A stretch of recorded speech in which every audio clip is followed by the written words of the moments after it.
Welcome, friends. Come in and make yourself comfortable, whether you are curled beneath a blanket, resting your head against a soft pillow, or simply letting the last noise of the day drift away. I am glad you are here. The evening has grown quiet, and there is no hurry now.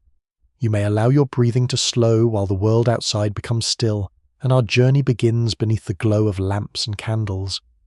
Perhaps rain touches the glass, or perhaps the night is clear. Perhaps the room around you is already dark except for one small light. So, before we begin, take a moment to like the video and subscribe, but only if you genuinely enjoy these journeys into the past. And let me know where you're listening from tonight, and what time it is where you are. It is comforting to imagine listeners beneath different skies, all entering the same quiet story.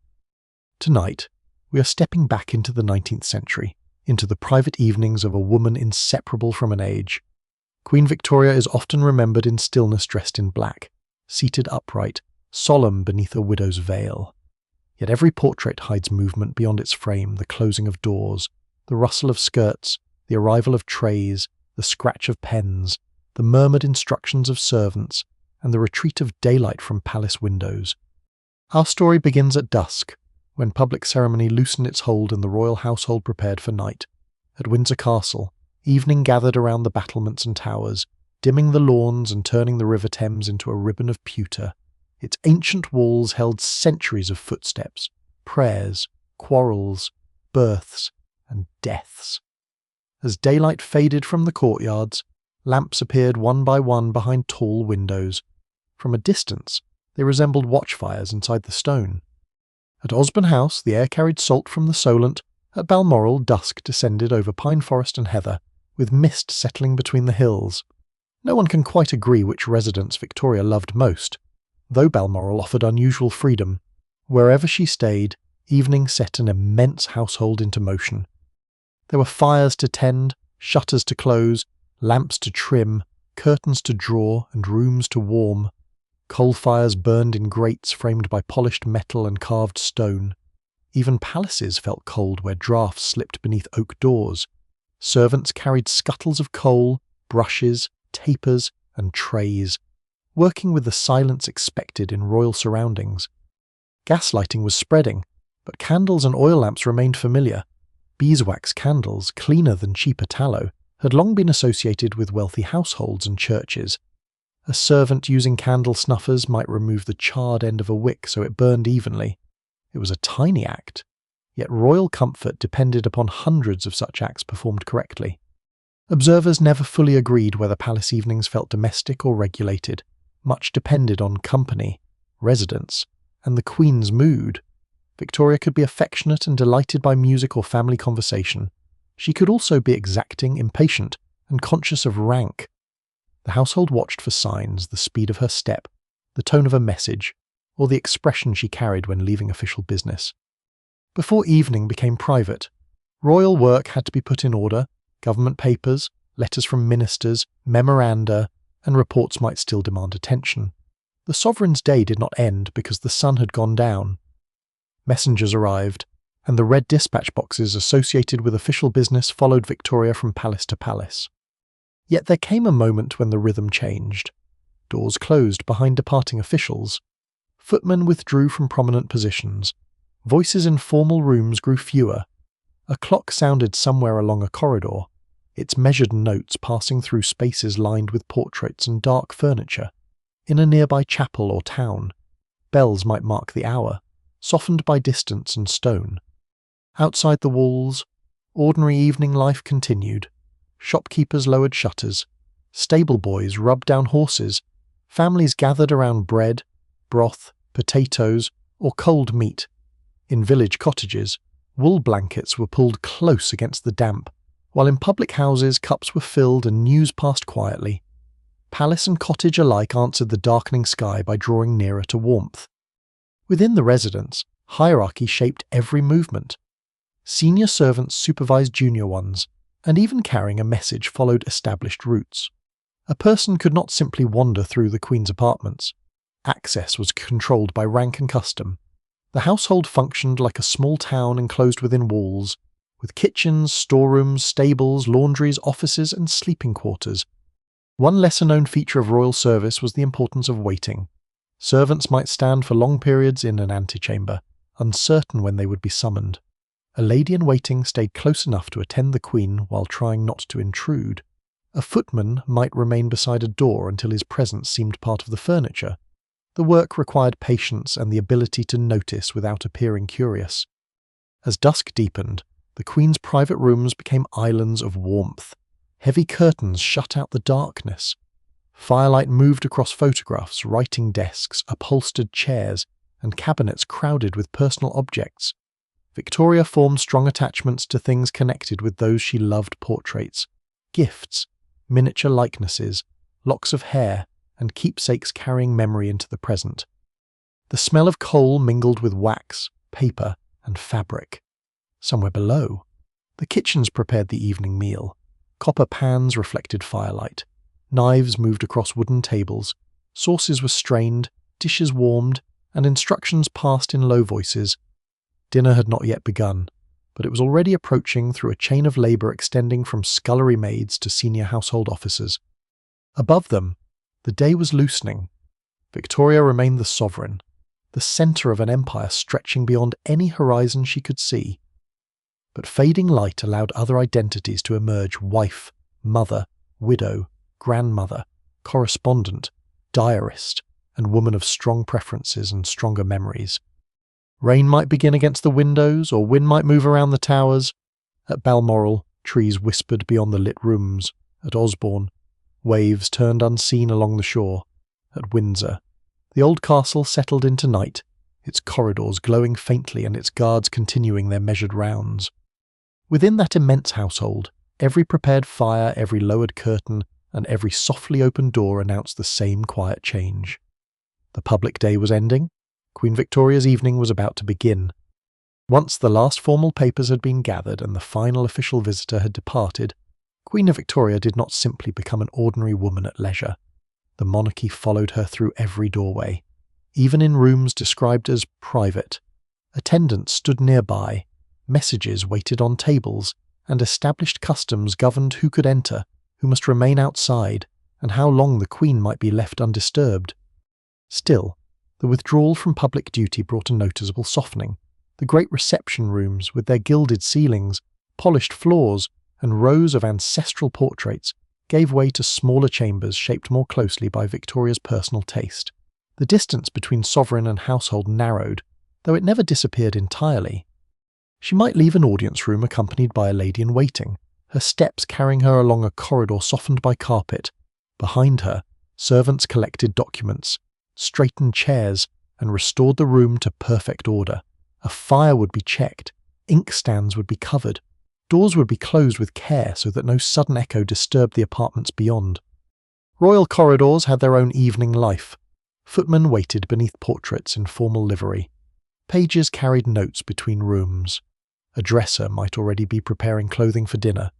In another passage, a servant hurried with a covered tray, moving quickly but never appearing to run.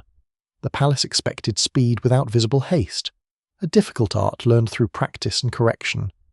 Victoria herself preferred order, but her private rooms were not always sparse or severe. They were often crowded with furniture, framed photographs, statuettes, embroidered cushions, small tables, albums, gifts, and objects associated with her family. To modern eyes, the arrangement might seem almost overwhelming, yet to the Queen, these things created warmth. Empty surfaces offered little comfort. Memory preferred abundance. Some visitors described the royal apartments as surprisingly domestic, while others found them burdened by ceremony. No one can quite agree whether Victoria's private evenings felt truly relaxed, because those permitted to observe them were already participants in court life. They understood that even an apparently casual moment might be remembered, recorded, or repeated in a letter. The Queen could remove herself from ministers, but she could not escape the constant presence of information. Notes arrived from secretaries, family telegrams were delivered. News from abroad might interrupt a quiet hour. The telegraph had transformed royal communication, allowing distant events to enter the household with unsettling speed. Earlier, monarchs could wait days for important news. Victoria sometimes received it while the evening fire was still being arranged. She read closely and reacted strongly. A political report could irritate her. A letter from a child might delight or disappoint her.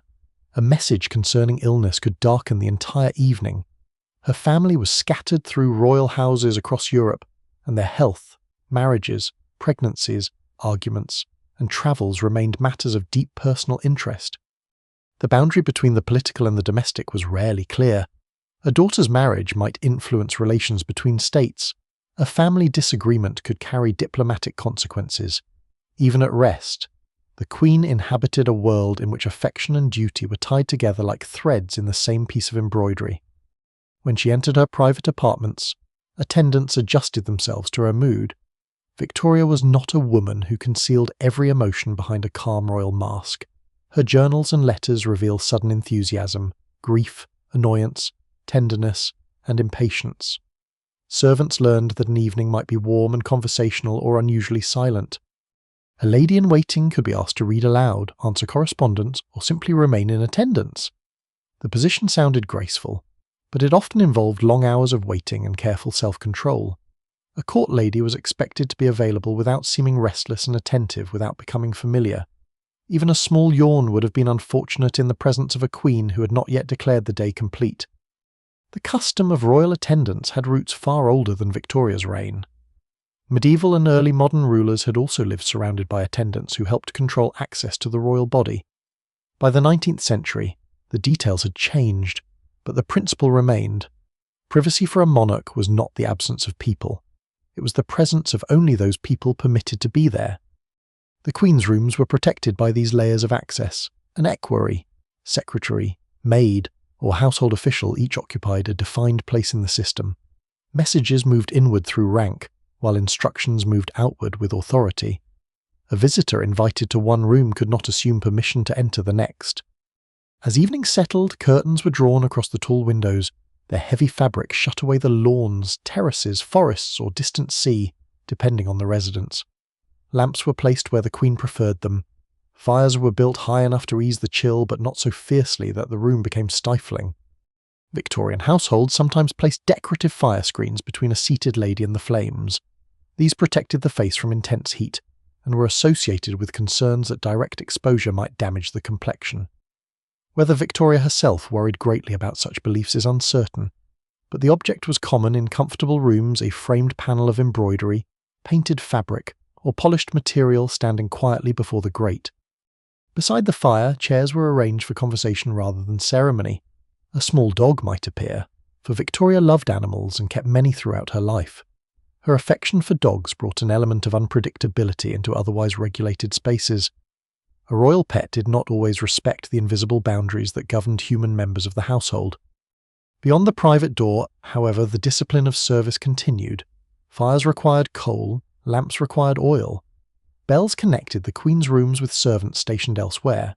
These bell systems could identify which room had summoned assistance, and an attendant was expected to respond quickly. The ringing might be soft in the royal chamber but sharper in the servants' passage, where everyone knew that delay could be noticed. One lesser-known detail of palace life was the extent to which royal comfort depended upon hidden movement.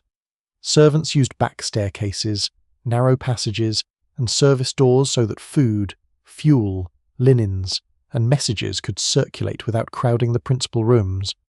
The palace seemed serene, partly because its labour had been pushed behind walls. There, maids crossed paths with footmen carrying coal. A housemaid might hold a cloth over a jug to prevent dust from entering. A servant responsible for lamps checked glass chimneys for soot. In colder weather, warming pans had once been passed between sheets, though by Victoria's reign, hot water vessels and improved heating offered other means of taking the chill from a bed. Outside, the last daylight faded completely. Guards stood beneath dark arches. Horses shifted in the stables, breathing into the cold. Farther away, a church bell marked the hour over rooftops and bare winter trees. Its sound entered the palace faintly, softened by walls, curtains, and distance. The Queen, now beyond the public rooms, was surrounded by objects that carried the smaller history of her life. A photograph might recall a child. A miniature might preserve the face of someone absent. A chair could become inseparable from the memory of the person who once occupied it. Such attachments grew stronger with age and loss. Victoria did not treat the past as something finished. She arranged it around herself. Her private apartments became places where vanished voices seemed almost near enough to hear in the quiet between conversations. Yet the evening had only just opened.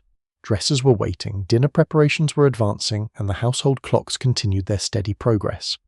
The sovereign had stepped away from public duty, but the elaborate ritual of royal privacy had begun. Behind the private doors, another carefully ordered part of the evening was already underway. Queen Victoria's dressers had been preparing long before she entered the room.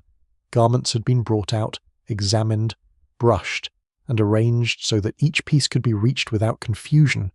Jewellery cases stood ready. Hairpins, combs, ribbons, gloves, handkerchiefs, and small personal objects waited in their accustomed places.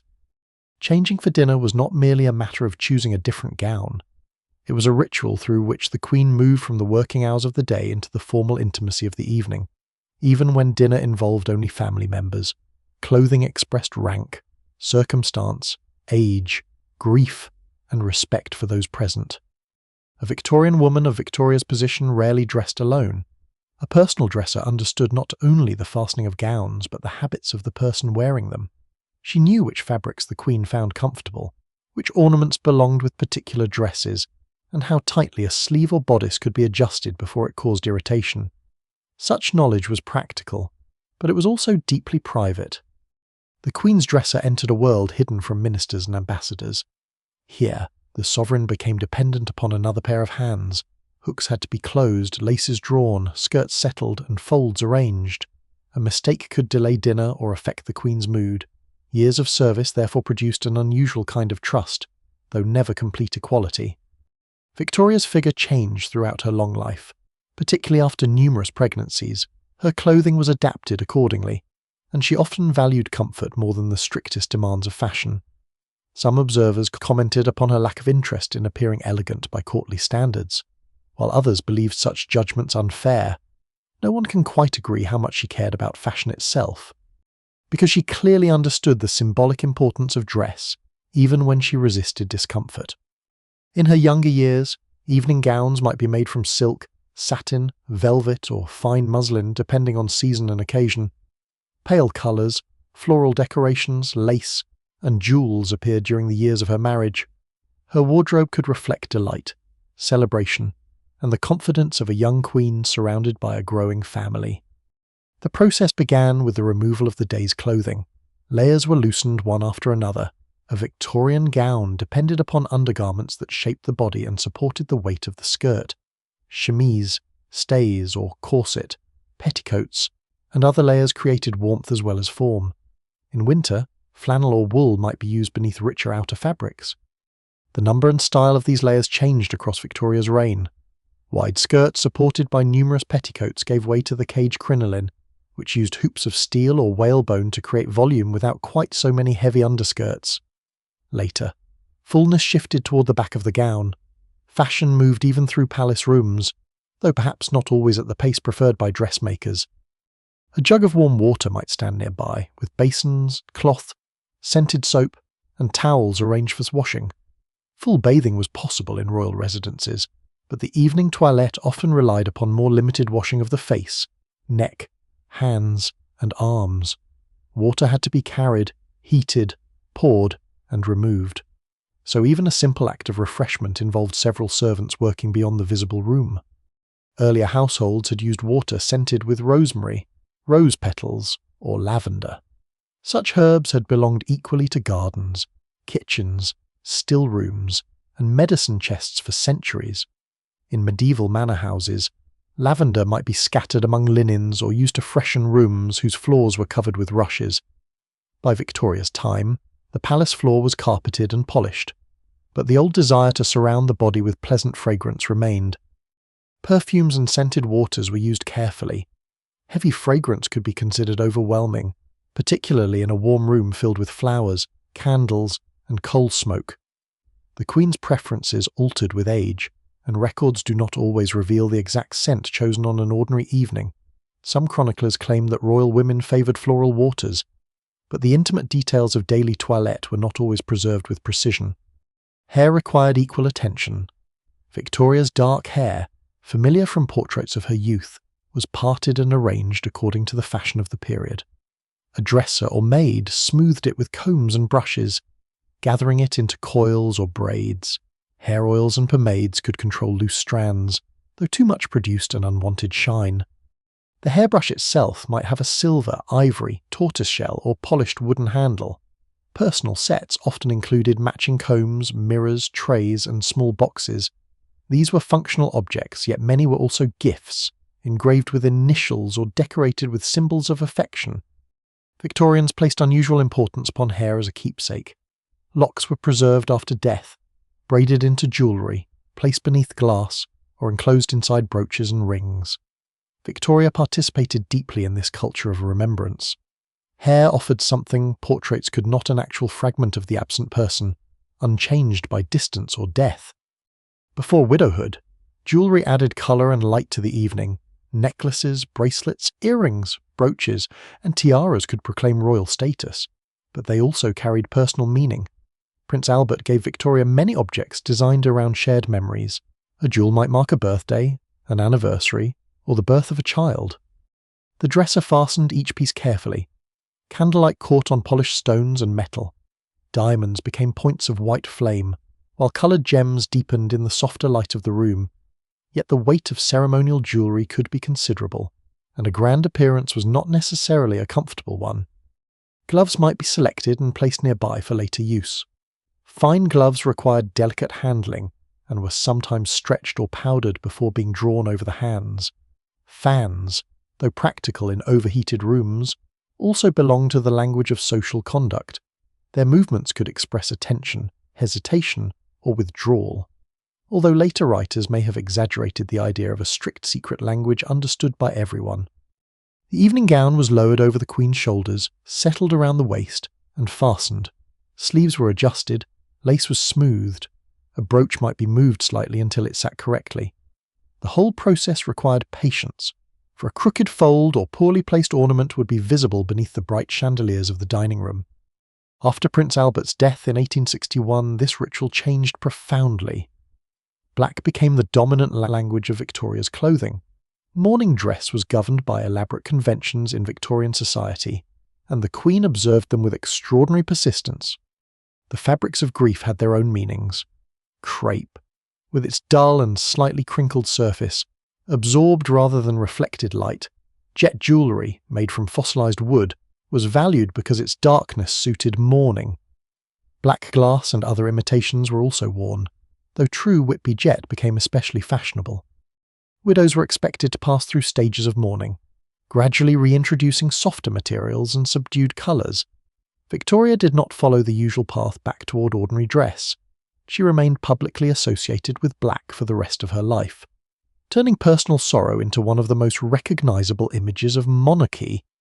Her evening clothes after Albert's death could still be rich, finely made, and appropriate to rank, but they carried none of the youthful brightness of earlier years. White lace, widow's caps, veils, and dark ornaments framed her face. The effect beneath lamplight was solemn, though in private conversation she could still laugh, tell stories, or express strong amusement. Outside the dressing room, the palace waited. Footmen stood in the corridors. Fires murmured in their grates. From below came the faint movement of dinner service approaching readiness. Beyond the windows, wind crossed the dark grounds and stirred the bare branches. When the final fastening was secured, the dresser stepped back. The Queen looked briefly into the mirror, surrounded by the objects, fabrics, and memories that had accompanied her through the years. Then the door opened, and Victoria passed once more into the waiting household, dressed not simply for dinner, but for the carefully observed performance of an ordinary royal evening. When Queen Victoria entered the dining room, the evening acquired a more formal shape.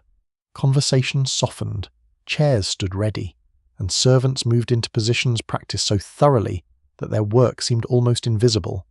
Even a family dinner was not entirely private, for the royal table remained a place where rank, custom, appetite, and ceremony met beneath the glow of chandeliers. The dining rooms differed from residence to residence. Windsor offered ancient grandeur, with high ceilings, portraits, carved wood, and long views into adjoining chambers. Osborne could feel lighter and more domestic, touched by the influence of the Italianate house Albert had helped create. Balmoral carried a different mood, where antlers, tartan, dark timber, and Highland associations softened the polished order of court. Whatever the setting, the table itself formed the centre of the room. A fine cloth was spread smoothly across its surface. Silverware was arranged according to use. Glasses stood in careful groups, while folded napkins, serving dishes, croûtes, and decorative pieces created an ordered landscape of porcelain and metal. Flowers might be placed among the settings, selected from royal gardens or conservatories. In winter, when ordinary gardens slept beneath frost, heated glass houses could still supply greenery and blossoms. Their presence seemed effortless, though gardeners had spent months regulating heat, moisture, soil, and light, so that a flower might open at precisely the desired season. Candles and gaslight shone on polished silver. Earlier in Victoria's reign, candles remained essential to formal dining, and even after gas fixtures became more common, candlelight continued to lend warmth and ceremony. Wax gathered slowly along the sides of the tapers, while small flames trembled whenever a door opened or a servant passed. Before the meal began, guests waited for the Queen. No one seated themselves before her, rank-determined placement, and the arrangement could carry social and political meaning.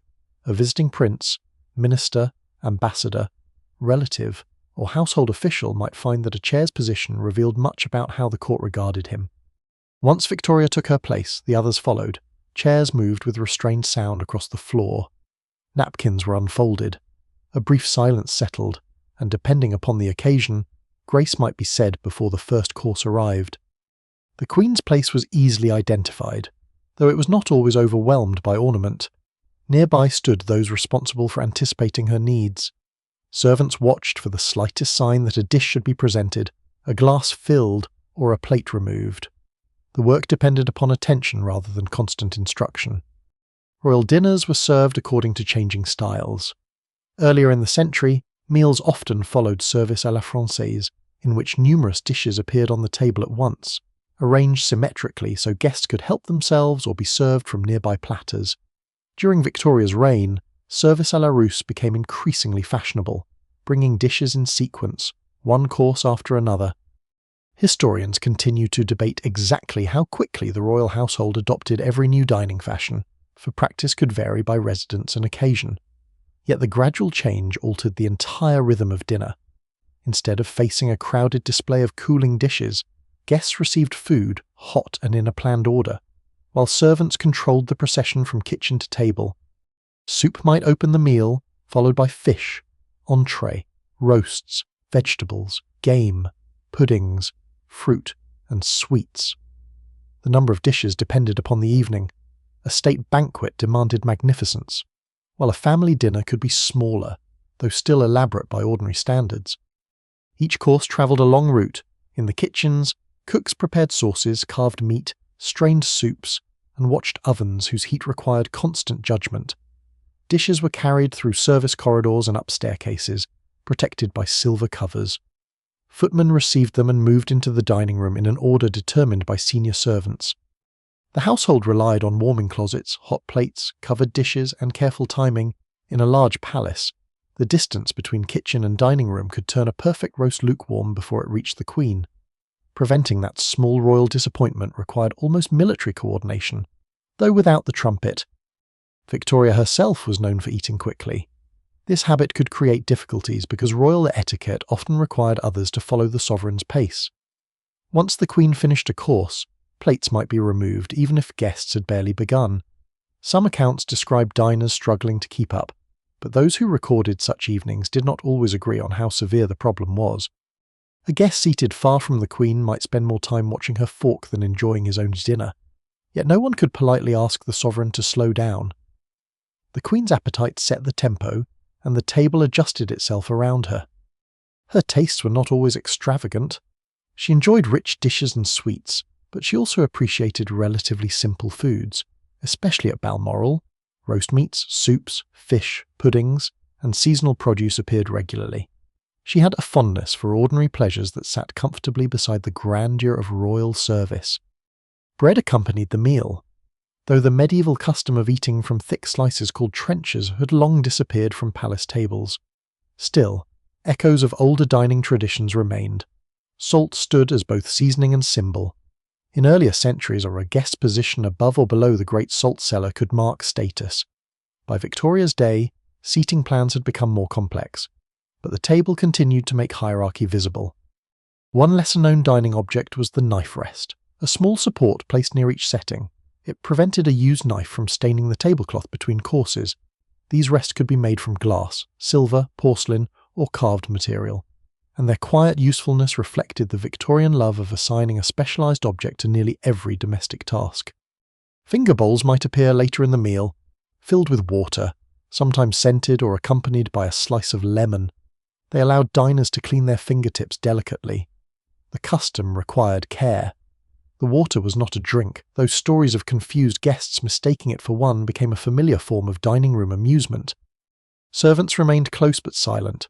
Footmen wore formal livery, often including coats, waistcoats, stockings, and carefully maintained shoes. Their appearance contributed to the spectacle, yet the hours were long and the physical demands considerable. Heavy dishes had to be carried steadily, wine poured without spilling, and every guest observed without seeming to stare. The senior servant directing dinner watched the room as a conductor watches an orchestra. A nod could send a course away. A glance could summon wine. If a guest dropped a fork, its replacement appeared swiftly. If a candle guttered, someone corrected it before smoke disturbed the table. Conversation rose and fell beneath the chandeliers. Cutlery touched porcelain. Glasses gave small, clear notes. From the fire came the occasional settling of coal. Beyond the heavy curtains, darkness covered the lawns and terraces, while rain or wind moved unseen across the estate. At Windsor, moonlight might lie over the old stone walls, though those at dinner saw only its pale edge where curtains failed to meet. At Balmoral, the night beyond the windows was deeper, filled with forest and distant hills. A servant crossing an outer courtyard might hear the wind in the pines before returning to the enclosed brightness of the house. Inside, the meal continued in measured stages. Plates arrived, were tasted, and disappeared. The Queen's remarks guided the mood. When she was pleased, dinner could be warm and lively. When she was tired or troubled, the table became cautious, every guest sensing the change without naming it. For all its polish, the royal dinner depended upon fire, muscle, patience, and timing. Beneath every silver cover lay the work of cooks and scullery maids. Behind every filled glass stood a servant who had waited for the correct moment. The calm brilliance of the room was supported by an unseen world of steam, heat, footsteps, and tired hands. And as the final savoury dishes gave way to sweets and fruit, the great table softened. Formal hunger had been satisfied. Candles burned lower in their holders. Conversation became easier, though never entirely free. The Queen remained at the centre, dressed in silk or mourning black, while the household around her maintained the illusion that an evening of such complexity had unfolded without effort at all. Beyond the brightness of the dining room, the Queen's evening meal drew upon a world far larger than the palace itself. Ingredients arrived from royal estates, city markets, coastal fisheries, distant farms, and trade routes that linked Britain with ports across the globe. A menu placed before Victoria might appear orderly and complete, yet every dish carried a history of weather, labour, transport, fashion, and empire. The royal kitchens did not improvise from whatever happened to be available. Supplies were planned carefully. Meat came through trusted dealers. Fish had to be fresh and quickly transported. Butter, cream, eggs, vegetables, fruit, spices, sugar, tea, coffee, and wine were stored, inspected, recorded, and distributed under the authority of senior household officers. In winter, this work became more difficult. Roads turned muddy, rivers swelled, and cold winds delayed deliveries. Railways transformed the speed at which food could reach royal residences, but even rail transport depended upon schedules, porters, carts, and horses. A salmon caught in northern water might travel farther and faster than such a fish could have done in the time of Victoria's medieval ancestors, yet its final journey still ended in a cold larder and the practiced hands of a cook. At Balmoral, some food carried a strong sense of place.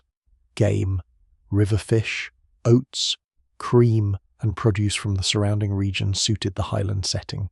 Victoria valued the scenery and traditions of Scotland.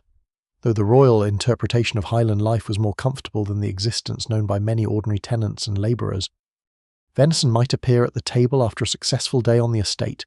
Grouse, pheasant, partridge, or other game birds were roasted and served with rich sauces or seasonal accompaniments. The royal household treated such dishes as both food and expression of the land. The hills, forests, and moors seemed to enter the dining room beneath polished silver covers. At Osborne, the influence of the sea was harder to ignore. Fresh fish, oysters, lobster, sole, turbot, and other coastal foods could be obtained when conditions allowed. Fishermen still depended upon wind, tide, and uncertain catches, however grand the customer waiting ashore. No royal instruction could command a calm sea. Some chroniclers claimed that Victoria had an especially hearty appetite, while others believed later stories exaggerated both the quantity and speed of her eating. The surviving menus confirm variety and richness, but menus alone cannot reveal how much of each dish she consumed. A long list might describe the choices presented to the household, rather than the Queen's personal plate. Soup often opened dinner. Clear consommes displayed the cook's skill in producing a broth both flavourful and perfectly transparent. Thick soups of vegetables, game, or fish offered warmth in colder months. Preparing them required long, simmering, repeated skimming, careful straining, and a steady fire. Fish followed, dressed with sauces made from butter, cream, wine, herbs, anchovies, shellfish, or eggs.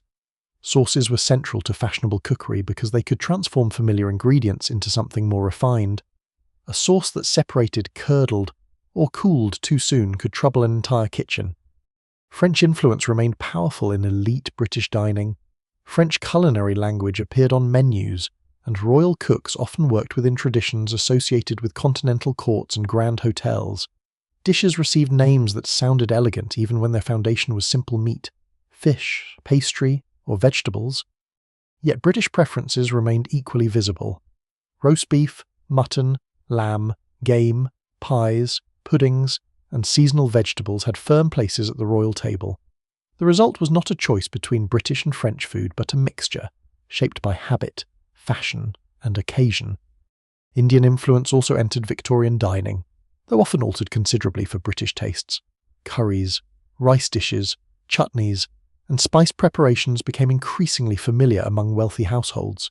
Some had developed through centuries of exchange under the East India Company and British rule.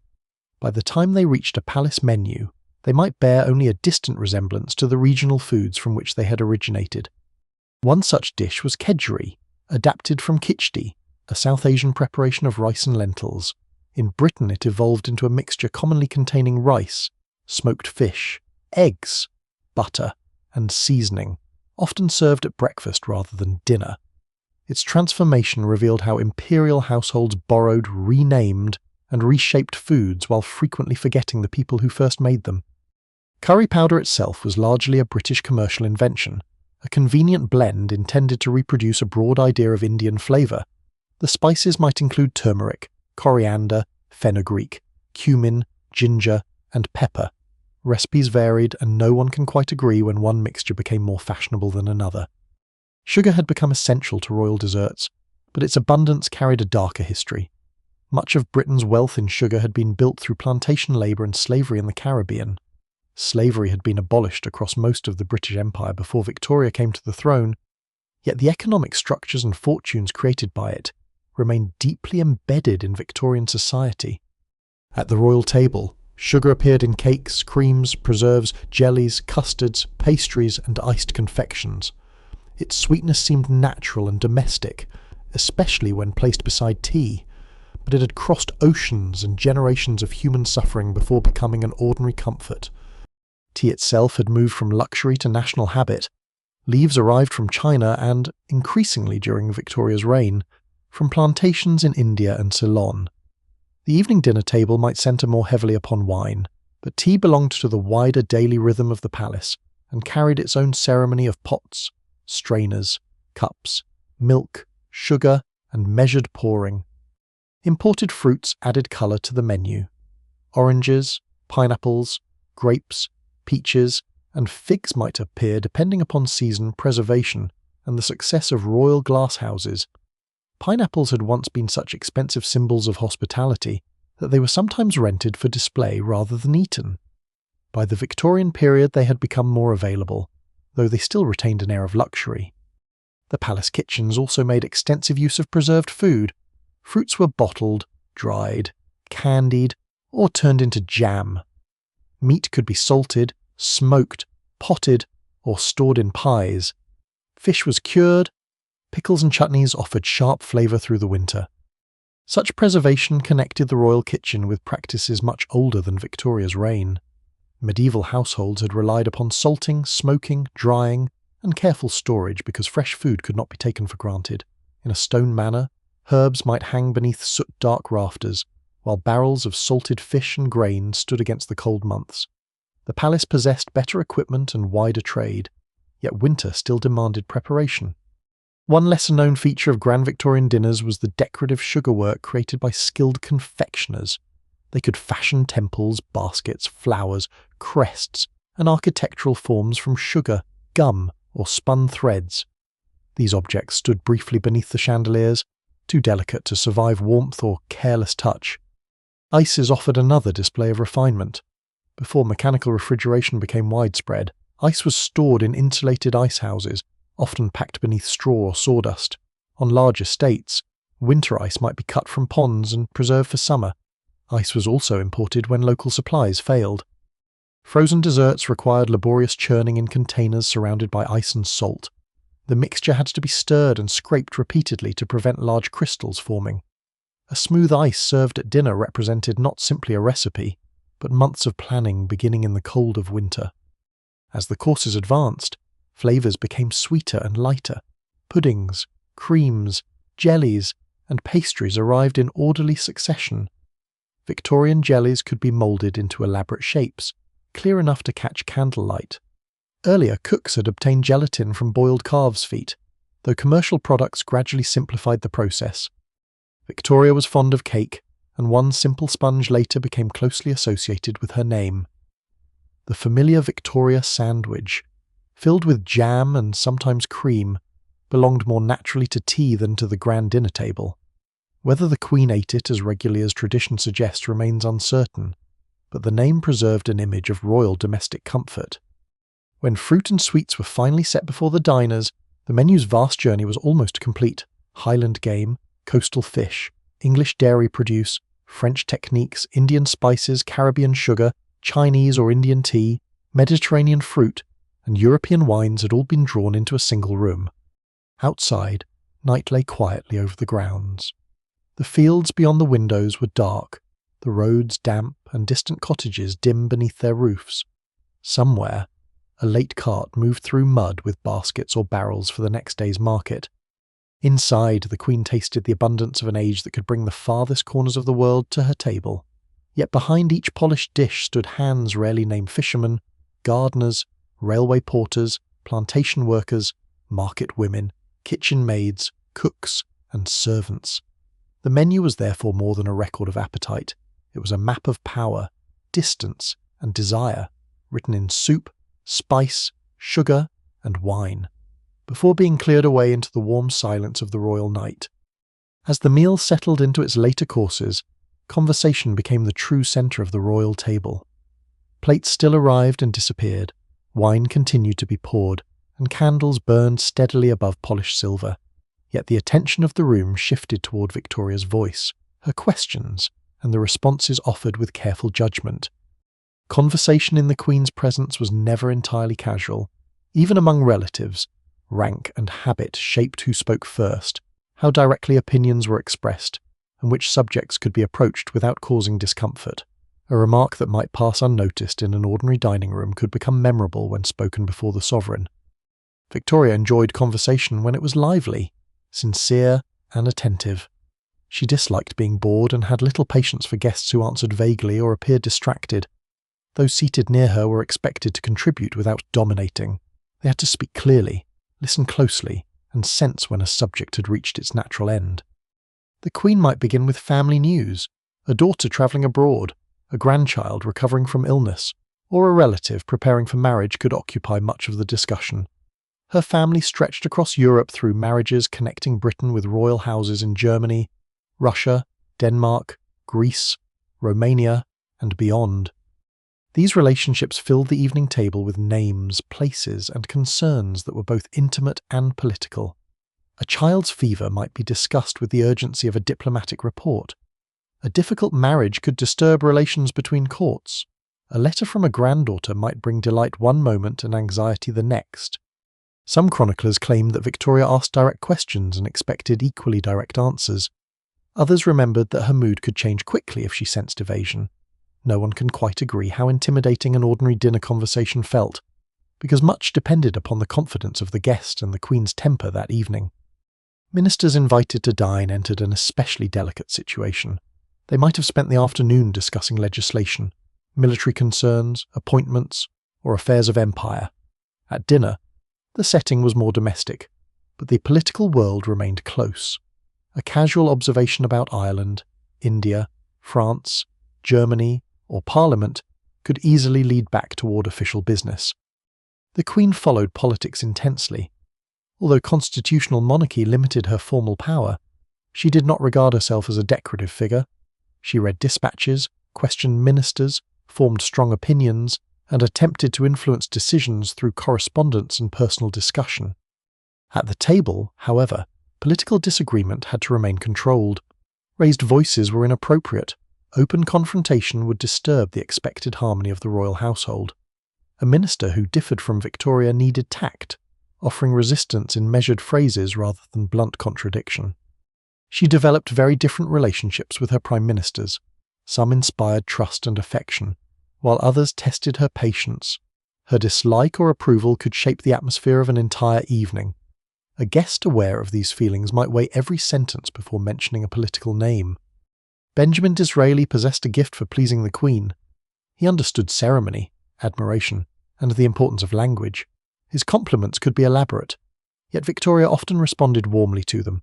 William Gladstone, by contrast, was earnest, serious, and inclined to explain matters at length. A famous later observation suggested that he addressed the Queen as though she were a public meeting, though the neatness of that story may owe something to repetition. The dining table also welcomed foreign visitors, ambassadors, military officers, artists, clergy, and members of the aristocracy. Each brought news from a different part of the world. A traveller might describe a distant landscape. An officer could speak about a campaign. A composer might discuss a performance planned for later in the evening. Victoria took interest in personalities as much as events. She noticed appearance, manners, voices, clothing, and expressions. Her journals often recorded immediate impressions of those she met. A guest might believe he had passed through dinner without attracting attention, only to be described later as agreeable, awkward, handsome, dull, excessively talkative, or strangely dressed. Court gossip flowed quietly beneath more respectable subjects. Engagements, quarrels, debts, inheritances, illnesses, and social mistakes circulated through royal society. Yet gossip in Victoria's presence required caution. She could enjoy a revealing story, but she also disapproved of conduct she considered improper. The difference between useful information and malicious rumour was not always clear. Those who recorded court life never fully agreed about how much gossip Victoria encouraged. The safest guest allowed the Queen to lead, answering honestly while avoiding unnecessary cruelty. Conversation might turn toward theatre, literature, painting, or music. Victoria enjoyed performance and possessed a strong emotional response to art. She and Albert had sung and played music together, attended concerts, collected paintings, and supported artists. A new opera or celebrated singer could therefore provide welcome relief from politics. Books also entered the discussion. Novels had become a powerful part of Victorian culture, arriving in serialized form and passing through drawing rooms across the country. The royal household read popular authors, newspapers, biographies, histories, and religious works. Victoria's opinions were personal rather than academic. She responded to characters and situations with feeling, often judging them according to loyalty, duty, and family affection. At times, the conversation became lighter. There might be talk of horses, dogs, weather, travel, or life on the royal estates. Victoria loved animals and remembered them individually.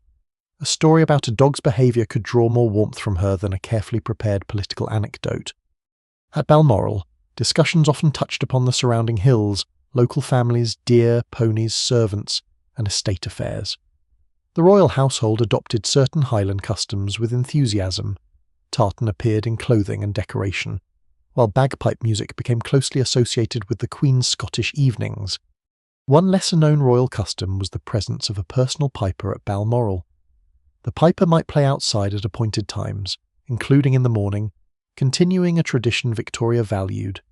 Bagpipes also marked dinners and gatherings, their sound travelling through halls that otherwise followed strict courtly order. Guests unfamiliar with the instrument may not always have found it restful, though politeness required appreciation. The sound could fill a stone corridor completely, leaving little room for uncertain conversation until the final note faded. Dinner talk was interrupted by the practical rhythm of service. A footman approached from the left or right according to household custom. Wine labels had to face outward when bottles were presented, plates were changed, crumbs were removed, and fresh cutlery supplied. A small silver scoop or folded napkin might be used to clear crumbs before dessert. This quiet practice, sometimes performed with a specialised crumb scraper, restored the cloth after bread had been broken throughout the meal. Victorian dining placed great importance upon such small renewals of order. Servants heard much of what was said, though discretion was an essential condition of employment. A footman standing behind a chair could learn of family tensions, political anxieties, or private judgments. He was expected to behave as though conversation passed through him without leaving any trace. In reality, servants were human, and stories sometimes travelled below stairs, yet royal households valued loyalty, and a servant suspected of repeating private remarks risked dismissal and the loss of future references. Silence was therefore both a virtue and a livelihood. Not every pause at the table was uncomfortable. There were moments when conversation naturally thinned while guests tasted a dish or waited for the Queen to speak again. Firelight moved along the edges of picture frames. A clock ticked somewhere beyond the room. Wind brushed the windows and passed onward into the dark grounds. At Windsor, ancient walls held the warmth while guards paced beneath cold stone arches. At Osborne, the sea breathed against the shore beyond the terraces. At Balmoral, the forest stood black and still beneath the stars, and a distant stream continued over stones no diner could see. Within the dining room, a poorly chosen remark could briefly disturb the calm. A guest might mention someone the Queen disliked, misunderstand a family connection, or offer an opinion that touched a private sorrow. The correction, when it came, could be short and decisive. Victoria's silences were often as expressive as her words. Those around her learned to recognise when a subject should be abandoned. A glance downward, a tightened expression, or a sudden question directed elsewhere could close a conversation more efficiently than any formal command. Yet warm evenings were equally possible. The Queen might laugh, recall a family story, imitate a voice, or speak with affectionate amusement about a grandchild. Her public image grew increasingly solemn, especially after Albert's death. But those admitted to private company encountered a woman capable of vivid humour and energetic storytelling. As fruit, nuts, and sweets remained before the guests, conversation slowly lost its official weight. The most delicate political subjects had been passed safely. Family names had risen and faded. Stories from distant courts had crossed the candlelit table and disappeared into memory. Soon the Queen would rise, and everyone would rise with her. The movement would end the meal at once, no matter how unfinished a conversation remained. Chairs would draw back, servants would advance, and the company would pass toward the drawing room. For the moment, however, Victoria still sat at the centre of the light. Around her, relatives, ministers, and guests measured their words beneath the chandeliers, while beyond the curtains the royal grounds lay quiet, dark, and entirely unconcerned with the fragile art of conversation. When Queen Victoria rose from the dinner table, the entire company rose with her. The movement was immediate, a small tide of silk, black cloth, polished shoes, and carefully restrained attention. Conversation stopped wherever they had reached. A story left unfinished remained unfinished. A glass half raised was lowered again, and the servants moved forward to begin clearing the table.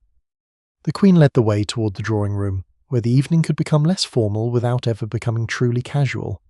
Doors opened before her. Lamps had already been lit, fires replenished, and chairs arranged in loose groups. The heavy ceremony of dinner softened into music, conversation, and quieter forms of entertainment. The drawing room differed in mood from the dining chamber. There were still gilded frames, rich carpets, embroidered screens, and furniture made for royal surroundings, yet the arrangement encouraged people to sit nearer one another. Small tables held albums, sheet music, flowers, books, and decorative boxes. A piano stood ready, its dark, polished surface reflecting the flames from the grate. Music had occupied an important place in Victoria's life from childhood. She had been taught to sing and play the piano, and she responded to music with a directness that was sometimes more emotional than intellectual. She did not listen as a distant patron examining technique. She listened as someone for whom melody could awaken affection, grief, memory, and delight. Prince Albert shared this love deeply. He was an accomplished musician, played the organ and piano, composed songs and choral works, and encouraged music throughout the royal household. During the happiest years of their marriage, evenings often included performances by family members, visiting artists, or the Queen and Prince themselves. Some observers remembered Victoria's singing voice as pleasant and expressive, while others were less generous about its power. No one can quite agree how accomplished she truly was, because royal listeners were not always free to offer honest criticism. Yet her enthusiasm was unmistakable, and enthusiasm can carry a song farther than perfection. When music began, the social arrangement of the room changed. Guests who had spent dinner searching for appropriate remarks could now listen in silence. A singer stepped forward. A pianist adjusted the stool. Pages of music were opened and placed carefully on the stand. The first notes entered the room, crossing above the faint crackle of the fire. The programme might include German songs, Italian arias, Scottish melodies, sacred works, or popular pieces of the day. Victoria's German family connections and Albert's upbringing made German music especially significant. Works by composers such as Mendelssohn, Schubert, Beethoven, and Schumann were admired within cultivated households, though the exact selections varied according to occasion and available performers. Felix Mendelssohn visited Britain several times and became warmly connected with the royal couple. He performed for them privately, and his music held a special place in their shared life. Accounts describe evenings when Albert played the organ while Mendelssohn listened or joined in, creating moments that seemed unusually intimate for people surrounded by court ceremony.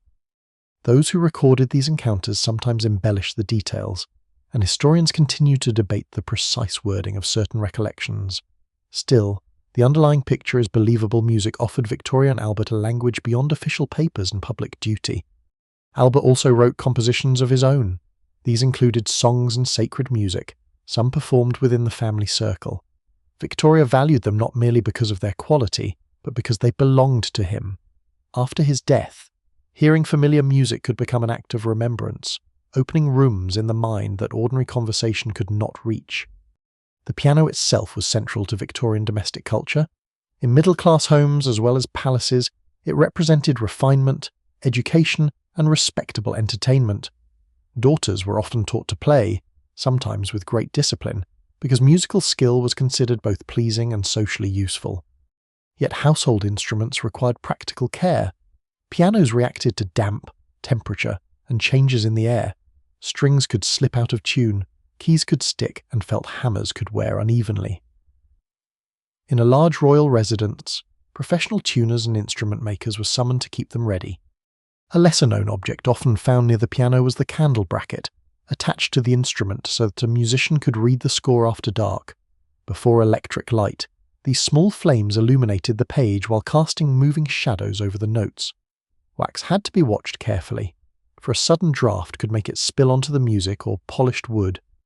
Music stands were similarly practical, though some were decorated with carved feet, brass fittings, or adjustable supports. Sheets had to be turned at the correct moment, and a page-turner might stand nearby during a difficult piece. The task appeared simple until the wrong page was lifted and the performance stumbled into silence. Victoria could request a favourite song more than once. Guests were expected to accept repetition graciously, especially when the piece carried emotional meaning. A singer who had hoped to preserve the voice for later might find royal preference more persuasive than professional caution. At Balmoral, Scottish music acquired particular importance. Fiddlers and pipers performed traditional tunes, while reels and dances sometimes brought greater energy to the evening. The Queen admired Highland culture, though what appeared at court was a carefully selected version, shaped by royal taste and romantic ideas about Scotland. The bagpipes could be heard outside or within the halls, their sound rising through staircases and corridors. Their volume was difficult to ignore. Even thick curtains and upholstered furniture could not entirely soften them. Yet in the vast spaces of a castle or Highland residence, the instruments seemed to belong naturally to stone, wind, and distance. Scottish reels introduced movement after the stillness of dinner. Younger members of the family and household might dance, while Victoria watched with pleasure. She enjoyed the vitality of these gatherings and took interest in the people of the Balmoral estate, though the invisible boundary between royal affection and social rank always remained. At Windsor or Osborne, the evening might favour chamber music instead. A violin, cello, and piano could fill the room without overwhelming it. The violinist drew the bow across the strings, the cellist held the deeper line, and the piano carried harmony beneath them. Professional musicians invited to court faced a peculiar audience. They performed before the sovereign, but also before relatives, attendants, servants at the doors, and other artists capable of judging every phrase. Applause was restrained by etiquette, though Victoria could express approval warmly when moved. She sometimes wrote in her journal that a voice was beautiful, touching, or powerful. At other times, she found a performance disappointing. Her reactions were immediate, and she rarely concealed dislike in private writing. The performer, however, might leave the palace believing the evening had gone perfectly well. Singing required another kind of preparation. Vocalists avoided heavy meals before performing, warmed the voice, and relied upon remedies for dryness or strain. Honey, lemon, warm water, lozenges, and herbal mixtures were common. Some singers trusted raw egg, while others used preparations containing ingredients that would seem less comforting today. Victorian throat remedies could include glycerin, licorice, horehound, or even small quantities of substances now recognized as dangerous. Laudanum, containing opium, appeared in many medicines and was widely available. Whether any particular royal performer depended upon such a remedy is uncertain, but the practice belonged to the medical world surrounding them. When the music was gentle, the drawing room settled into a slower rhythm. Firelight crossed the piano lid. A lady-in-waiting lowered her eyes toward the embroidery resting in her lap. A dog slept near the hearth, indifferent to royal rank. Outside, wind moved through the trees, and moonlight rested along the edges of roofs and terraces. At Osborne, the sea might be heard faintly when the night was quiet enough. At Windsor, the old castle enclosed the sound, leaving only the distant note of a clock or guard's step. At Balmoral, darkness gathered around the house with greater depth, and the hills seemed to hold the music for a moment before allowing it to fade. Not every performance required silence. Some songs encouraged conversation afterward. Victoria might ask about the composer, praise a particular passage, or recall hearing the same melody years before. Memory attached itself strongly to music. A few notes could return her to a room, a person, or an evening long vanished. After Albert's death, this power became both comfort and wound. Pieces they had played together were no longer merely entertainment. They carried the shape of his hands at the keyboard, the sound of his voice, and the quiet understanding of shared evenings. Still, music remained part of royal life. It did not erase grief, but it gave grief form. A song had a beginning, a progression, and an ending. Sorrow possessed no such order, and perhaps that was why melody offered temporary shelter. As the final notes faded, no one moved immediately. The room held a brief silence, warmer than the careful pauses of dinner. Then Victoria spoke. Praise was offered, and the company breathed again. The piano was closed or new music placed upon it. Candles had burned lower in their brackets. Beyond the windows, the royal grounds lay asleep beneath darkness, while within the drawing room the evening continued, carried forward by the soft echo of the last chord. When the piano lid had been lowered and the last praise had faded, the drawing room did not empty. Instead, the evening folded itself into smaller circles. Music gave way to quieter amusements that required no formal audience and allowed the royal family to remain together without the effort of continuous conversation. Card tables might be brought forward or opened where they stood against the wall. Their green baize surfaces softened the sound of cards and counters, while candles were adjusted so every player could see clearly. Chairs moved closer, a footman placed a box of cards within reach, and the company arranged itself according to the Queen's preference. Victoria enjoyed games, particularly when they created a comfortable rhythm among family and trusted companions. Cards offered turns, rules, and pauses, allowing conversation to rise naturally without demanding that anyone invent a subject. In a household where every spoken word might carry weight, the simple question of whose turn came next could be a relief. Whist remained one of the most respected games of the period. Played by 4 people in partnerships, it required memory, restraint, and attention to the cards already laid down. Unlike louder games of chance, whist suited the controlled atmosphere of a royal drawing room. A player who showed too much triumph or disappointment risked appearing childish. Cards were dealt face down, a trump suit was established, and each person played in turn. Partners could not openly discuss their hands. They relied instead upon judgment and an understanding built across many evenings. No one can quite agree how competitive Victoria became during ordinary family games. Some accounts portray her as lively and determined, while others emphasize the relaxed pleasure of the occasion. Both impressions may have been true.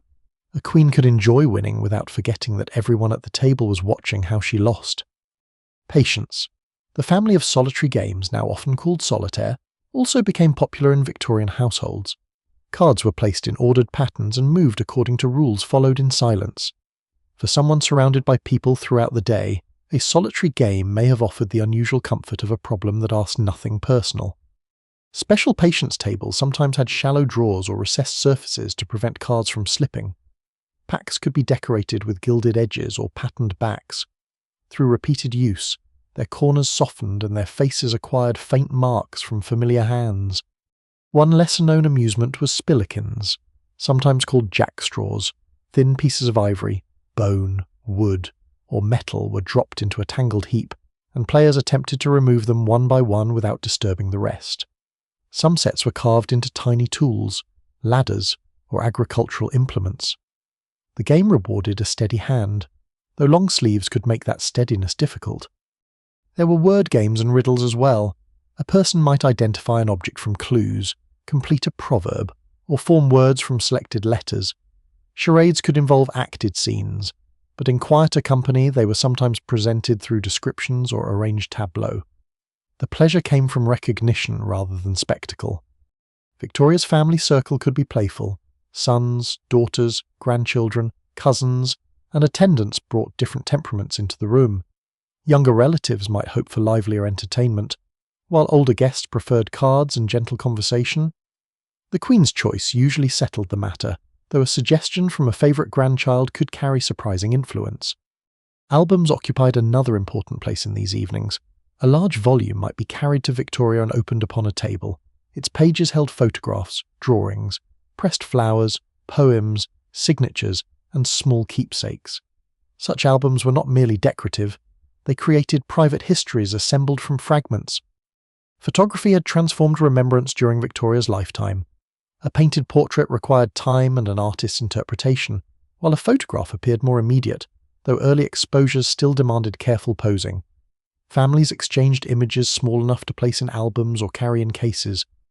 Victoria and Albert embraced photography with enthusiasm. They commissioned portraits and sent images to absent children. Yet clothing, background, pose, and expression were selected carefully.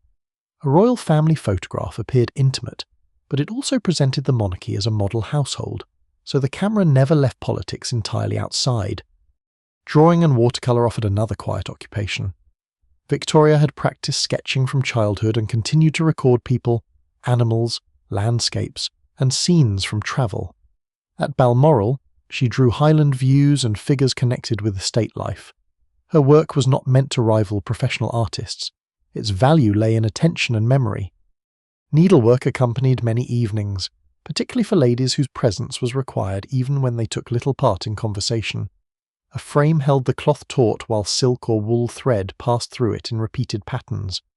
The work occupied the hands without withdrawing the worker from the room. The Queen might admire a completed piece or continue examining an album while a card game proceeded nearby. Dogs rested beside chairs. A servant entered to adjust the fire and withdrew before the conversation changed. Tea, wine, or a small refreshment might appear, depending upon the hour. Outside, the night had deepened. Rain brushed the windows of Windsor and gathered in narrow streams upon the glass. At Osborne, damp wind moved in from the sea. At Balmoral, mist crossed dark fields while distant cottage lights glimmered beyond the royal grounds. Inside, the fire had settled into red coal. Shadows from the players moved across the carpet whenever someone leaned forward. A clock sounded the quarter hour, and no one seemed eager to count how much of the evening remained. Games sometimes revealed personalities more clearly than formal conversation. A cautious player held cards too long. An impatient one played before considering the consequences. Etiquette discouraged irritation, but small signs escaped a card laid down too firmly. A fan closed more sharply than intended, or a silence that lasted one breath too long. Yet these amusements served a gentle purpose. They gathered family members around a shared task and filled the spaces between music, work, and sleep. Their repetition offered comfort. The same cards could be shuffled, the same photograph admired, and the same riddle remembered on many different nights. As the hour grew later, games were completed rather than begun. Cards were counted and returned to their box. Albums were closed so their photographs would not bend. Needles were pushed into cushions, and unfinished embroidery was folded beneath a protective cloth. The room remained bright, but its energy had softened. Victoria now turned toward occupations suited to deeper quiet newspapers, correspondence, reports, and books waiting beside the fire. Around her, the remains of play were carried away, leaving the household ready for the more private work of night. When the card tables had been cleared and the albums closed, the room entered a quieter phase. The small excitements of play gave way to paper, ink, and the steady companionship of the fire. Queen Victoria often spent these later hours reading letters, examining newspapers, listening to books read aloud, or returning to the official reports that had followed her from the working day. A servant placed fresh coal upon the grate and adjusted the fire screen. Lamps were moved closer to the Queen's chair, for the task of reading demanded stronger light than conversation or music. The flame inside an oil lamp could be raised by turning a small wheel, though it had to be watched carefully. A wick set too high produced smoke and blackened the glass chimney. Victoria's eyesight, like that of many people, altered with age. Spectacles and magnifying glasses became useful companions, especially when letters arrived in cramped handwriting. Correspondents often attempted to save paper by filling every available space, writing along margins or even crossing one set of lines with another at right angles. This practice, known as cross-writing, had been common when postage was expensive and the cost of a letter depended partly upon the number of sheets used. By the later Victorian period, postal reform had made correspondence cheaper, but many older habits endured. A tightly written family letter could still require patience, lamplight, and considerable determination. The arrival of the penny post in 1840 had changed the daily rhythm of Britain. With the introduction of a uniform low rate and the adhesive postage stamp, letters became accessible to far more people. The first stamp, the penny black, carried the young Queen's profile, making her face part of millions of ordinary exchanges. Within the palace, however, mail arrived on a scale few households could imagine. There were letters from children, grandchildren, relatives, ministers, ambassadors, clergy, artists, servants, petitioners, and complete strangers. Some requested assistance, others offered advice to the sovereign, whether requested or not. A few contained poems, religious warnings, inventions, complaints, or declarations of loyalty. Secretaries helped sort this enormous flow. Letters requiring official attention were separated from family correspondence. Invitations, petitions, and ceremonial messages followed established channels. Victoria did not personally read every word addressed to her, though the public often imagined that a letter sent to the palace would pass directly into royal hands. Family letters received a different kind of attention. Victoria's children lived in various parts of Britain and Europe, and correspondence allowed her to enter their households from a distance. She asked about health, travel, servants, children, marriages, clothing, and domestic disputes. Her concern could be warm and affectionate, but it could also become demanding. The Queen expected regular replies. Silence from a son or daughter was rarely interpreted as simple busyness. It might suggest carelessness, illness, resentment, or neglect. No one can quite agree how burdensome her correspondence felt to every member of the family, though surviving letters reveal both devotion and frustration on all sides.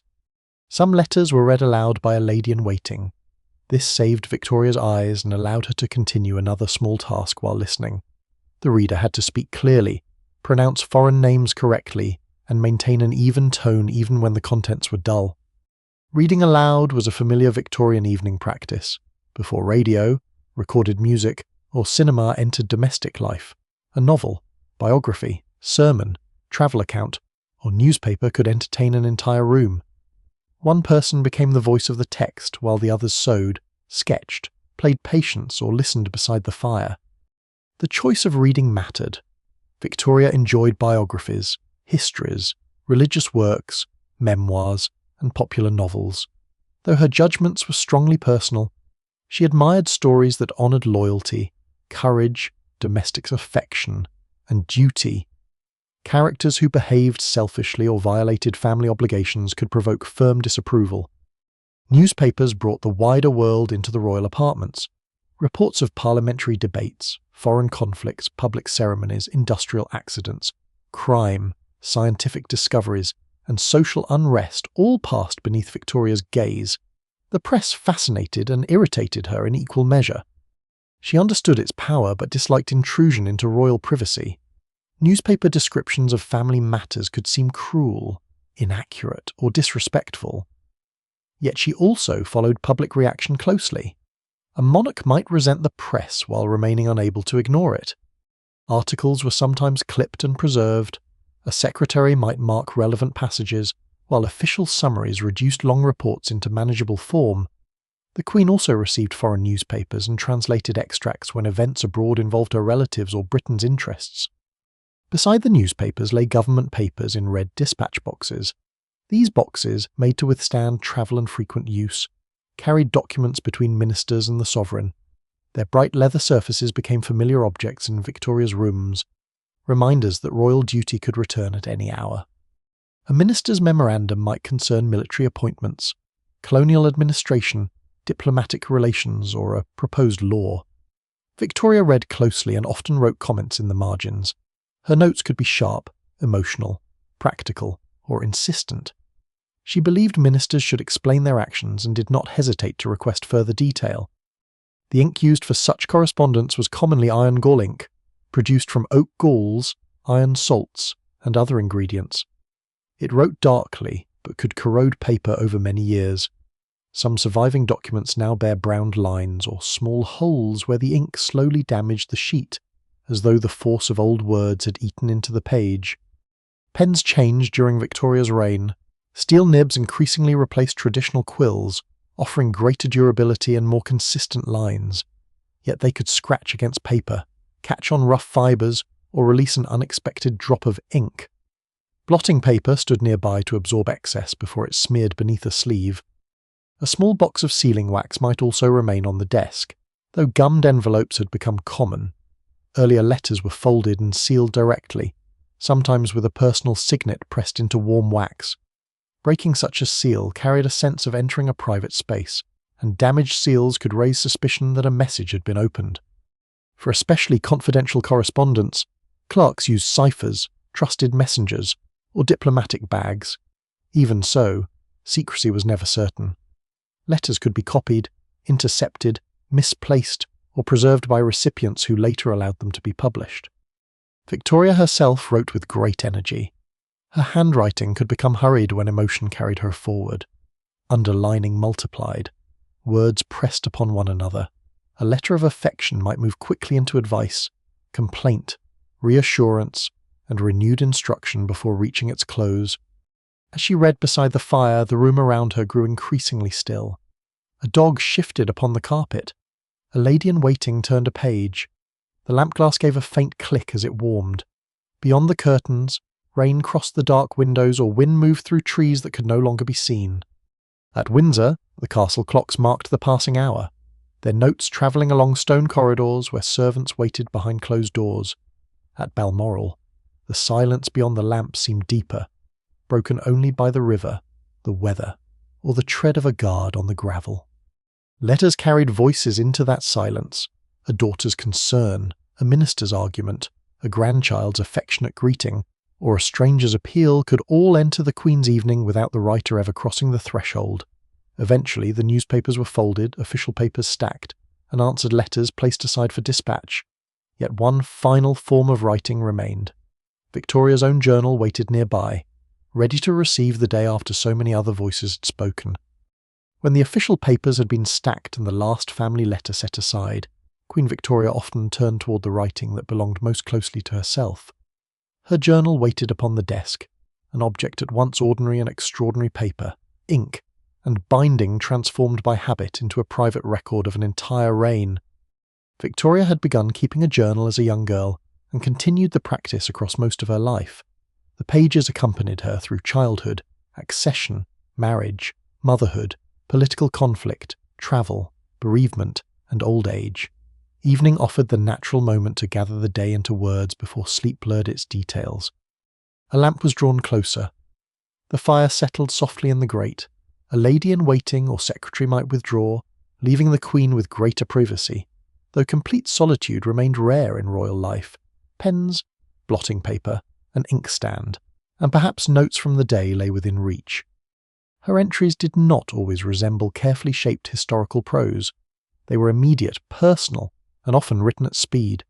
Victoria recorded weather, meals, journeys, audiences, conversations, performances, illnesses, births, deaths, and the appearance of people she had met. She wrote about emotions with unusual openness, especially when affection, anger, fear, or grief had coloured the day. A quiet evening might produce observations about a walk, a family conversation, or a song heard after dinner. A day of ceremony required longer descriptions: uniforms, gowns, crowds, speeches, processions, and the exhaustion that followed. Political matters appeared beside domestic ones, so a ministerial crisis might share a page with concern over a sick dog. This mixture gives the journals their intimate character. Public events entered not as distant facts, but as experiences passing through Victoria's own temperament. She might describe a council meeting, then note a headache, poor weather, or the pleasure of seeing a grandchild. Monarchy and ordinary feeling occupied the same sheet. No one can quite agree how consciously Victoria wrote for future readers. A journal is usually described as private, yet she knew that royal papers were rarely entirely safe from posterity. At times she wrote with striking frankness. At others, the phrasing suggests an awareness that family members or descendants might one day see the page. She also reread earlier entries. The journals became a pathway back through time, allowing her to revisit journeys, anniversaries, and days spent with Albert. A date could open an old volume and return her to a younger version of herself, before later sorrows had altered the meaning of what was written. The physical books varied over the decades. Some were bound volumes with lined pages, others belonged to carefully maintained series. Dates and places structured the entries, giving the long record a steady rhythm.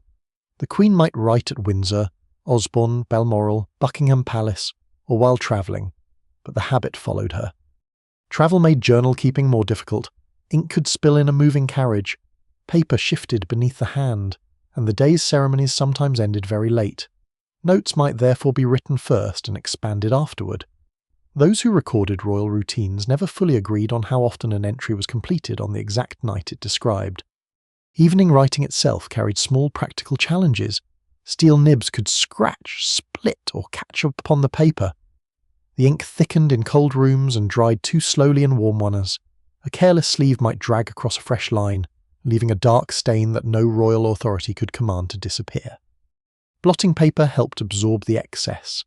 Some desks used a curved blotter covered with leather or fabric, rocked gently over the page. Sand had served a similar purpose in earlier centuries, sprinkled over wet writing before being shaken away. By Victoria's time, blotting paper was cleaner and more convenient, though an inattentive hand could still blur an entire sentence. The Queen's handwriting changed with age. Earlier pages could appear energetic and clear, while later ones sometimes reflected fatigue, failing eyesight, or emotion. Underlining grew stronger when she wished to emphasize a point. Exclamation marks multiplied when delight or anger overcame restraint. Her judgments of people were often immediate, A visitor might be recorded as charming, dull, handsome, disagreeable, kind, vulgar, or painfully tiresome. Such descriptions were not official assessments. They were the private impressions of a woman who spent much of her life meeting people, obliged to behave unnaturally in her presence. The journal also preserved details that official records ignored. It might note the colour of the sky over a highland valley, the sound of pipes at dinner, the expression on a child's face, or the way Albert entered a room. These fragments have become some of the most vivid windows into the royal household. After Albert's death, the tone changed. Writing became one of the places where grief could continue without interruption. Victoria recorded memories, anniversaries, dreams, and the pain of returning to rooms associated with him. She referred to him with reverence and longing, refusing to allow the ordinary passage of time to reduce his presence. The journal served almost like a domestic relic. Medieval Christians had treasured fragments associated with saints' bones, cloth, objects, or dust believed to retain a sacred connection. Victoria's remembrance belonged to a different world, yet her preservation of Albert's rooms, clothing, photographs, and words carried a similar faith that objects could keep absence from becoming complete. She marked anniversaries carefully. The date of a first meeting, engagement, marriage, illness, or death returned each year with emotional force. Time did not move in a straight line within the journal. It circled back, bringing old happiness and sorrow into the present evening. Some entries were dictated when writing became difficult, though dictation altered the privacy of the act. Words spoken before a secretary had to pass through another person's hearing before reaching the page. Whether Victoria softened certain thoughts in those moments is impossible to know. Later, her youngest daughter, Princess Beatrice, undertook the enormous task of editing and transcribing the journals.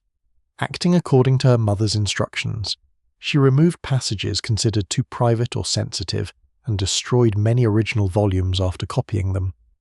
The extent of what disappeared remains one of the great uncertainties surrounding Victoria's record. Historians continue to debate how much was altered, shortened, or lost. Family disagreements, political opinions, and intimate observations may have vanished forever beneath Beatrice's careful pen and obedient hand. What survives is therefore both abundant and incomplete. The journals offer millions of words, yet they also contain silences created deliberately after Victoria's death. The Queen wrote to preserve her days, while later loyalty reshaped what future generations were permitted to read. In the room itself, however, none of that later editing existed. There was only the Queen, the lamp, the open page, and the fading fire. Beyond the curtains, darkness covered the lawns and towers. A distant bell marked another hour, somewhere below. Servants crossed quiet corridors carrying folded linen, coal, or messages for the morning. Victoria finished the final line, placed the pen beside the inkstand, and waited for the writing to dry. The day had passed into memory, but not yet into history. For that evening, it remained close and personal, held between the covers of a book resting beneath her hand. Before widowhood transformed Queen Victoria's evenings, the hours after dinner were shaped above all by the presence of Prince Albert. His companionship gave the royal household a centre that was both emotional and practical. They were husband and wife, but they were also partners in work, parents of a large family, patrons of art and science, and two people attempting to construct a private life inside an institution that allowed very little privacy. Albert's influence could be felt long before the evening began. He organised papers, advised on household arrangements, discussed political matters, supervised educational plans for the children, and encouraged improvements throughout the royal residences. When Victoria withdrew from public duties, she often entered a domestic world that Albert had helped order. Their rooms were arranged to keep them near one another. Doors, corridors, sitting rooms, and writing spaces allowed the couple to move between work and companionship without crossing the most formal parts of the palace. At Osborne, which they regarded as a family home, the arrangement felt especially personal. The house reflected Albert's taste in architecture, gardens, decoration, and family life. The evening might find him at a desk, reading a report beneath lamplight. Victoria could sit nearby with correspondence, sewing, or a book. They did not need to speak constantly. The shared quiet of two people occupied with separate tasks could be more intimate than conversation. No one can quite agree how balanced their partnership truly was. Victoria adored Albert and increasingly relied upon his judgment, yet she remained the sovereign. Albert possessed influence without holding the crown, and this uncertain position caused frustration, especially during the early years of their marriage. In private, he might advise, criticize, explain, or persuade. Victoria could react with emotion, particularly when tired. Their letters reveal disagreements, moments of irritation, and attempts to repair misunderstandings. The harmonious royal household displayed to the public was real in many respects, but it was not effortless. Albert valued discipline, regularity, and self-control. Victoria was more impulsive and expressive. He could appear cool when she wanted reassurance, while she could appear unreasonable when he wanted calm discussion. Yet these differences also made their evenings dynamic. Each supplied something the other lacked. After dinner, they often discussed the events of the day. Ministers, relatives, children, servants, and public affairs all entered the conversation. Albert read government papers and helped Victoria understand technical or diplomatic questions. His notes were careful, sometimes lengthy, and guided by a belief that monarchy should serve through knowledge and moral seriousness. The red dispatch boxes might therefore remain open late into the night. A memorandum that seemed dry to others could lead to a long exchange between the couple. They debated appointments, foreign policy, military organisation, education, and industrial development while lamps burned lower around them. Albert's interests ranged widely. He cared about architecture, agriculture, scientific discovery, manufacturing, music, and social reform. The Great Exhibition of 1851 emerged from this world of curiosity and organisation. Its vast Crystal Palace celebrated the industry and invention, and Albert's involvement became one of the great achievements of his public life. In the quieter royal apartments, those broad interests appeared in smaller forms. He might show Victoria a design, explain a mechanical improvement, discuss a new building, or describe an educational scheme for the children. She did not always share his enthusiasm for technical detail, but she admired his intelligence and seriousness. Their children remained central to the evening. Nurses and governesses managed much of the daily care, yet Victoria and Albert took a close interest in education, conduct, health, and future responsibilities. Reports concerning lessons or behaviour could be discussed after the children had withdrawn. The royal nursery was not free from ordinary family tensions. Children became ill, quarrelled, resisted instruction, and disappointed their parents. Albert expected discipline and achievement. Victoria could be tender, impatient, possessive, or amused, depending upon the child and the day. Evenings sometimes included family performances. The children recited, played music, acted in small theatrical pieces, or presented drawings. These entertainments allowed royal family life to resemble that of other prosperous Victorian households, though every tutor, instrument, costume, and room was supported by resources far beyond ordinary reach. At Christmas, the domestic ideal became especially visible. Albert helped popularise the decorated Christmas tree within British royal culture, continuing customs familiar from his German upbringing. Evergreen branches, candles, small gifts, sweets, and ornaments created a glowing centrepiece for the family. Decorated trees were not entirely unknown in Britain before Albert, and historians continue to debate how directly the royal family caused the custom to spread. Yet illustrations of Victoria, Albert, and their children gathered around a tree helped turn the scene into a model of respectable family celebration. Candles clipped to branches produced a beautiful but hazardous display. They had to be watched closely, with servants ready in case dry needles or ribbons caught fire. A royal Christmas tree could therefore inspire tenderness while quietly requiring buckets of water nearby. On ordinary evenings, music remained one of Victoria and Albert's deepest shared pleasures. Albert sat at the piano or organ and Victoria sang. They performed duets, studied new compositions, or listened to visiting musicians. Their taste included German songs, sacred music, Italian opera, and Scottish melodies. The sound of the piano softened the formal rooms. Notes moved beneath painted ceilings and between curtains drawn against the night. A servant waiting in an outer chamber might hear only a faint melody through the door, enough to know that the royal couple had not yet retired. Albert also read aloud. His voice carried books, reports, poetry, or religious reflections into the evening. Reading together permitted the couple to share ideas without the ceremony of a formal discussion. Victoria could listen while working with her hands or resting after a demanding day. Their shared language moved between English and German. German words and affectionate names appeared in private letters, linking Victoria to her mother's background and Albert's homeland. To outsiders, this German character sometimes created suspicion, but within the family it offered familiarity. One lesser-known custom in elite households was the exchange of small portraits and miniature objects of affection. Victoria and Albert commissioned painted miniatures, photographs, bracelets, lockets, and jewellery containing symbols meaningful only to them. A bracelet might represent the children, while a brooch marked an anniversary or private memory. Hair, once again, became part of this emotional world. Locks from family members were preserved in cases or ornaments. Such objects could be held in the hand during absence, offering a physical connection when travel or duty separated the couple. Albert travelled occasionally on official or family business, and Victoria disliked separation intensely. Letters passed between them, often filled with affection, daily details, and longing. His return transformed the palace atmosphere. The evening no longer ended with correspondence addressed to an absent husband, but with his actual presence beside her. At Balmoral, their companionship took on a quieter, rural quality. They walked or rode through the hills, visited cottages, sketched landscapes, and returned to rooms warmed by fires.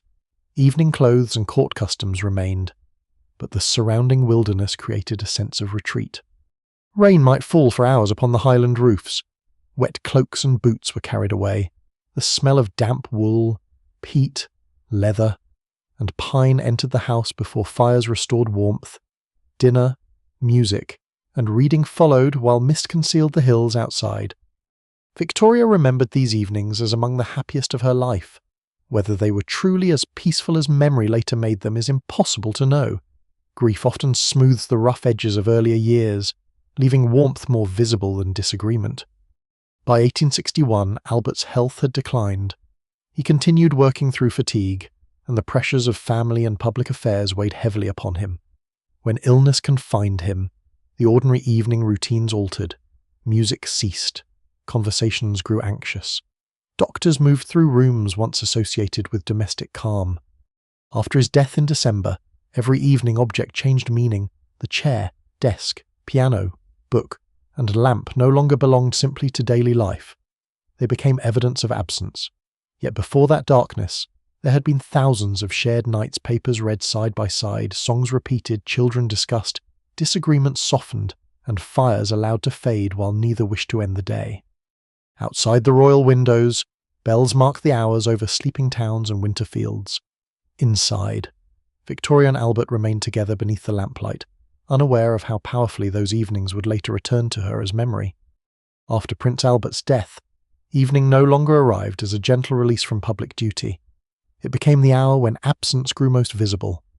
During the day, government papers, audiences, journeys, and household decisions could occupy Queen Victoria's attention. At night, when the doors closed and the palace settled into stillness, the empty chair beside the fire seemed to speak more clearly than any living voice. Albert died at Windsor Castle on 14th of December 1861. He was only 42. The exact nature of his illness has remained uncertain. Contemporary doctors diagnosed typhoid fever, though later historians and physicians have suggested other possibilities. No one can quite agree whether a chronic condition, abdominal disease, infection, or several illnesses together caused his death.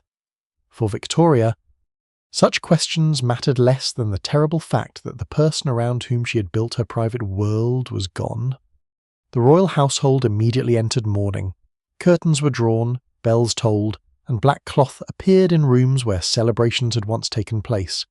Servants altered their clothing, court entertainments were cancelled, and instructions passed quietly through corridors that had recently carried music. Victoria withdrew from public life with an intensity that disturbed ministers and puzzled many of her subjects. Mourning was expected of a widow, but the Queen's grief did not follow the usual timetable. Victorian custom prescribed stages of mourning, beginning with deep black and gradually permitting softer fabrics, grey, lavender, or white. Victoria remained in black for the rest of her life. Evenings became especially controlled. Albert's rooms were preserved with remarkable care. Fresh water was brought each day, towels and clothing were laid out, his shaving things remained prepared as though he might return. The exact routines varied over time and residence, and surviving accounts do not always agree on every detail. But the central practice is well documented. The dead prince's domestic world was kept ready. This was not merely public theatre. Many of these acts occurred beyond the view of ordinary subjects. A servant entered the room, opened shutters, dusted furniture, and arranged personal objects according to established instructions. At night, garments might be placed where Albert's valet would once have prepared them. The custom had the older echoes. In aristocratic and royal households, preserving the rooms of the dead was not unknown. Medieval tombs displayed carved figures of nobles as if sleeping, while chapels maintained candles and prayers for departed souls. Victoria's rituals belonged to a Protestant and modern monarchy, yet they reflected the same human desire to keep a boundary open between memory and disappearance. Photographs and portraits of Albert surrounded her. His image stood upon desks hung on walls and appeared in lockets and albums. Victoria commissioned sculptures and memorials, turning private sorrow into stone, bronze, and architecture. But in the evening apartments, the smallest objects could carry the greatest emotional weight: a pen, a book, a pair of gloves, or a chair left precisely where he had used it. The Queen sometimes ordered Albert's bust to be placed close by while she worked or rested. Candles and lamps illuminated the familiar features, giving the pale surface an almost living expression. In moving firelight, shadows crossed the eyes and mouth, and for an instant the still face may have seemed less distant. Victoria continued to write to Albert in her journal, addressing him through memory. Anniversaries returned with painful regularity. The date of their engagement, their wedding, a journey, or a family celebration could darken an otherwise ordinary evening. She marked the months and years since his death, not allowing time to soften its importance. Her children reacted in different ways. Some shared her devotion to Albert's memory, while others found the atmosphere oppressive. They had lost a father, but they also lived beneath a mother's grief that filled rooms, schedules, clothing, conversation, and family obligations. Victoria expected them to remember Albert with the same intensity she did. A child who appeared too cheerful on a solemn anniversary could seem disloyal. Family gatherings therefore carried uncertainty. Laughter might begin naturally, then fade when someone noticed the Queen's expression or remembered the significance of the date. The evening dining table changed as well. The Queen continued to eat, receive selected guests, and discuss family affairs. But the warmth associated with Albert's companionship had vanished. His place could not simply be filled by another relative or minister. After dinner, music was often avoided because it awakened memories too directly. Certain songs had belonged to the marriage.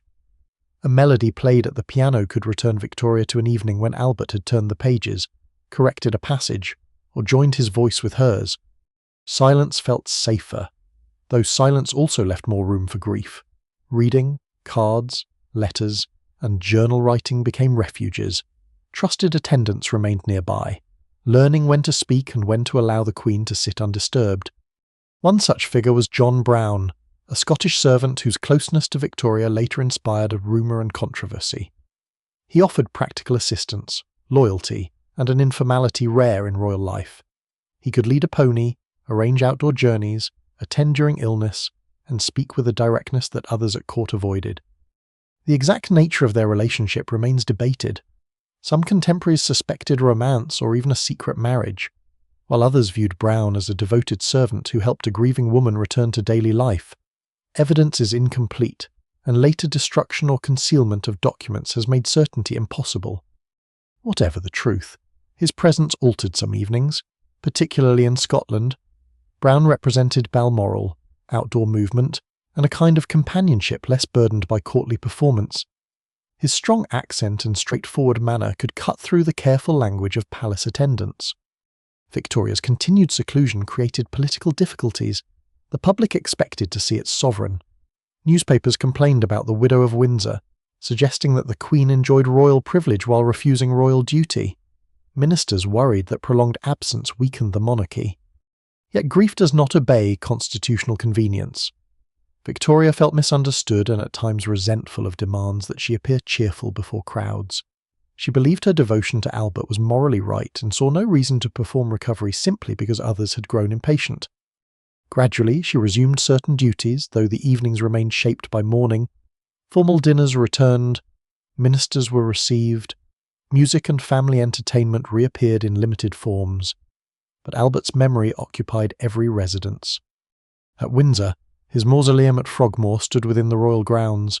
Victoria visited places connected with him and supported memorial projects intended to preserve his achievements. The Albert Memorial in London became the grandest expression, but private remembrance continued more quietly beside bedroom doors and shaded lamps. The fabrics of mourning shaped the visual world around her. Black silk absorbed candlelight. Crepe veils softened the outline of her face. Jet brooches shone with a dark polish. White caps and lace framed her features, creating the familiar image that later generations would associate with an entire era. Mourning jewellery sometimes included Albert's hair. Locks were braided or enclosed behind glass, forming bracelets, brooches, and rings. Such objects allowed Victoria to keep a physical fragment of him against her skin. The custom may seem strange now, but to Victorians hair was deeply personal because it resisted decay and preserved the appearance of life. As night deepened, servants lowered the lamps. A fire was left burning safely behind its guard. Outside, rain moved against Windsor's windows, or Highland wind passed through the dark pines of Balmoral. Guards continued their rounds while the great household slept room by room. Victoria remained awake with photographs, letters, and memories. The empire beyond the palace was changing rapidly, yet in these private chambers time seemed held in place. Albert's clothes were waiting. His room was ordered. His face looked back from frames upon the mantel. The Queen could not bring him into the evening again, but she could prevent the evening from forgetting him. The character of Queen Victoria's evenings changed with every residence, for each house gathered darkness in its own way. Windsor Castle, Osborne House, and Balmoral were not merely different settings. They created different rhythms around the Queen, drawing out different memories, habits, and moods as the lamps were lit and the household withdrew from the public day. At Windsor, evening belonged to stone. The castle rose above the Thames with towers, courtyards, chapels, state apartments, and corridors shaped by centuries of monarchy. When daylight faded from the battlements, the building seemed to retreat into its own history. Windows glowed behind thick walls. Guards took their posts beneath arches, and footsteps travelled farther than expected along polished passages. The castle was grand, but grandeur did not guarantee comfort. Old buildings held draughts, uneven temperatures, and rooms that could feel difficult to warm. Coal fires burned in carved grates, yet cold remained in the masonry. Heavy curtains, upholstered screens, carpets, and lined doors helped keep winter air at bay. In medieval castles, rushes had sometimes covered floors to soften stone, trap dirt, and provide a little warmth. By Victoria's reign, Windsor's principal rooms were filled with carpets and polished furniture, but the old struggle against cold walls had not entirely disappeared. A servant tending a fire in the 19th century worked against the same winter chill, once known by pages and guards centuries earlier. Evenings at Windsor carried a formal weight. State duties seemed closer there. Official visitors arrived more easily, dispatch boxes accumulated, and the ancient setting reminded everyone that Victoria belonged to a long line of sovereigns. Portraits of former kings and queens watched from walls while she read letters or sat at dinner beneath chandeliers. The sound of St. George's Chapel bells could pass through the darkness. Measured and solemn than within the castle, clocks marked the hours from different directions, not always in perfect agreement. One corridor might seem to announce the time slightly before another, so the night advanced through overlapping chimes. No one can quite agree whether Victoria felt most protected or most confined at Windsor. It offered security, family memories, and royal continuity. Yet it was also inseparable from Albert's final illness and death. Certain rooms carried a silence too dense to be merely architectural. Osborne offered something gentler, built on the Isle of Wight as a private retreat. The house looked across terraces and gardens toward the Solent. Albert had taken a close interest in its design, favouring an Italianate style with pale walls, towers, and views intended to recall warmer southern landscapes. As evening approached, the sea changed colour beyond the windows. Boats moved across the distant water, sometimes visible only as dark shapes beneath the fading sky. Salt air entered when doors opened, and gulls called over the shore before settling into night. The royal family treated Osborne as a place of greater domestic freedom. The children studied, played, gardened, and explored the grounds. A miniature Swiss cottage allowed them to practice cooking and household tasks, a carefully supervised imitation of ordinary domestic life. The cottage contained child-sized furniture, a kitchen, and garden plots. The royal children prepared simple food and learned practical skills, though servants remained close and ordinary hardship remained far away. Historians continue to debate how much genuine independence such exercises provided, but Albert clearly believed that privilege should be balanced by discipline. Evening meals at Osborne could therefore feel more like family gatherings than court ceremonies. Windows looked toward lawns and water rather than fortified courtyards. Music and reading followed dinner, and warm weather allowed the household to remain outdoors later. Yet sea air brought dampness, fabrics, books, instruments, and furniture had to be protected. Fires might still be lit on cool summer nights, especially for Victoria, who valued warmth. Servants closed shutters and checked windows while the last colour faded from the horizon. A lesser-known object associated with seaside houses was the foot warmer, a small container filled with hot water or heated material and placed beneath skirts or blankets. Such devices came in metal, ceramic, or stoneware forms. In a draughty room, they provided comfort without heating the entire chamber. At Osborne, the sound of the sea could accompany the Queen's writing.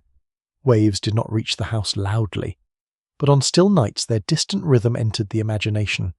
Lamps shone upon photographs and papers, while ships moved unseen through the darkness offshore. Balmoral offered the greatest contrast. There, evening belonged not to stone corridors or coastal terraces, but to hills, pine woods, rivers, and open weather. The Scottish estate gave Victoria a sense of escape from the pressure of London and the ceremony of Windsor. The journey itself created distance. Trains carried the household north, followed by carriages along roads bordered by fields, villages, and forest. By the time Victoria reached Balmoral, the air felt colder, the landscape wider, and court life slightly less rigid. The castle was built in the Scottish baronial style, with turrets, gables, granite walls, and rooms decorated with tartan, antlers, portraits, and objects connected to Highland life. Fires burned strongly in the evenings, and the smell of peat smoke sometimes mingled with that of coal, wool, leather, and damp outdoor clothing. After walks or drives, cloaks and boots arrived wet from rain. Servants carried them away to be dried. Umbrellas stood near entrances, dripping onto stone floors. Weather could change quickly, and even a clear afternoon might end beneath mist. Victoria loved the local customs she encountered at Balmoral. Pipers played, gillies guided outdoor excursions, and estate servants appeared in Highland dress. Her enthusiasm helped shape a romantic image of Scotland that spread far beyond the royal household. This image was selective. The beauty of tartan, deer forests, and mountain scenery existed beside rural poverty, displacement, and difficult working conditions. The royal evenings rarely confronted those realities directly, though Victoria did take personal interest in some local families and visited cottages on the estate. At Balmoral, dinner might be followed by reels. Younger guests danced while the Queen watched, sometimes joining in during earlier years. The floor shook lightly beneath quick steps, and the music carried through rooms framed by dark timber and warm lamplight. When the gathering ended, the silence outside felt immense. Unlike Windsor, where a town and river lay close by, Balmoral opened toward vast stretches of darkness. A few estate cottages showed distant lights. Beyond them stood hills, streams, and forests under moonlight or rain. Old Highland beliefs remained part of the atmosphere. Stories told of second sight, omens, wandering lights, and warnings carried through dreams. Some residents claimed certain families possessed the ability to sense death or misfortune before news arrived. Victoria showed interest in such traditions, though it is difficult to know how literally she believed every story. She lived in an age that valued scientific progress, yet remained fascinated by spiritualism, apparitions, and messages from the dead. Balmoral's mist and isolation made old tales easier to imagine. In the evening corridors, a servant might carry a candle protected by a glass shade. Before widespread electric lighting, the flame moved with each step, casting shadows over antlers, portraits, and carved furniture. A sudden draught could make the light bough almost flat before it recovered. The Queen's private rooms at Balmoral were filled with gifts, photographs, and Highland keepsakes, pieces of quartz, carved wood, tartan objects, pressed flowers, and portraits connected the interior to the landscape beyond. Albert's presence remained everywhere after his death, but Scotland held especially powerful memories of their happiness. Windsor reminded Victoria of monarchy, Osborne reminded her of family, Balmoral reminded her of freedom and loss together. Each residence offered shelter, yet none allowed her to escape memory. As midnight approached, the same rituals returned in different surroundings. Curtains were drawn, fires were guarded, lamps were lowered. At Windsor, bells crossed the ancient courtyards. At Osborne, waves moved quietly beneath the dark shore. At Balmoral, wind travelled through pine branches and over sleeping fields. The Queen sat within the light while the world beyond her windows disappeared. Stone Castle, seaside house, and Highland retreat each settled around her, carrying their own voices into the royal night. While Queen Victoria remained within the private light of her apartments, much of the palace continued working beyond her sight. Royal evening appeared calm because hundreds of tasks were performed quietly behind doors, beneath stairs, along service corridors, and in rooms the Queen rarely entered. The household did not sleep when Victoria withdrew from public view. Footmen still carried messages, maids prepared bedrooms, kitchen servants cleaned the remains of dinner, grooms checked horses in the stables, guards changed their watch, and senior officers reviewed arrangements for the following morning. At Windsor, the hidden movement of service passed through narrow staircases and back corridors that allowed servants to travel without crossing the grandest rooms. These routes formed an unseen map inside the castle. A guest walking through a silent gallery might believe the building had settled completely, while only a wall away a maid hurried past with towels, coal, or a jug of hot water. The division between ceremonial and working space was essential. Servants were expected to appear exactly where needed, then disappear before their labour disturbed the atmosphere. A fire seemed to replenish itself. A tray appeared beside a chair. Used glasses vanished, curtains closed, and lamps were trimmed as though the palace itself had performed the task. In reality, each quiet improvement required human hands. The footmen belonged among the most visible male servants. During dinner they wore formal livery, stood behind chairs, opened doors, served wine, and carried dishes. Later, they removed trays, delivered notes, and waited in halls for further instructions. Their posture remained part of their work. They were expected to stand upright for long periods without leaning, fidgeting, or showing fatigue. Height and appearance could influence employment. Wealthy households often preferred tall footmen because they looked imposing beside carriages and entrance doors. Matching pairs were especially valued, and some employers paid more for servants of similar appearance. Such customs reveal how domestic service could turn the human body into part of household decoration. The work was less graceful than the uniform suggested. Footmen carried heavy silver, climbed stairs repeatedly, cleaned lamps, polished plate, and responded to bells at uncertain hours. Their formal coats could be warm beneath gaslights and uncomfortable after a long dinner. Pages and messengers moved more quickly. They carried letters between apartments, summoned attendants, and delivered instructions to distant parts of the residence. A message from the Queen could pass through several hands before reaching the kitchens, stables, or household office. The bell system made this movement possible. Wires connected rooms to numbered bells in servants' areas. When a cord or button was pulled, the correct bell trembled against its spring, producing a sharp sound that identified the room requiring attention. Servants learned the bells as others learn voices. The Queen's bell could not be mistaken for one from an ordinary guest chamber. A delayed response might be noticed, so those on duty remained alert even during long stretches of silence. Some bells rang because a lamp had dimmed or a book was required. Others signalled illness, a change of plans, or an unexpected message. Until the servant entered the room, there was no way to know whether the summons concerned a handkerchief or a matter affecting the next day's court. Ladies' maids and dressers prepared for the Queen's retirement well before she was ready to leave the sitting room. Nightclothes were warmed or laid out, brushes arranged, wash water brought, and the bed inspected. Curtains around the bed might be adjusted to reduce drafts.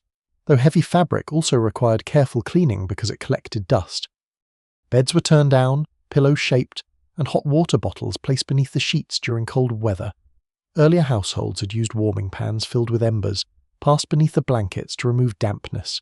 This practice could scorch linen or even start a fire if handled carelessly, so enclosed hot water vessels offered a safer comfort.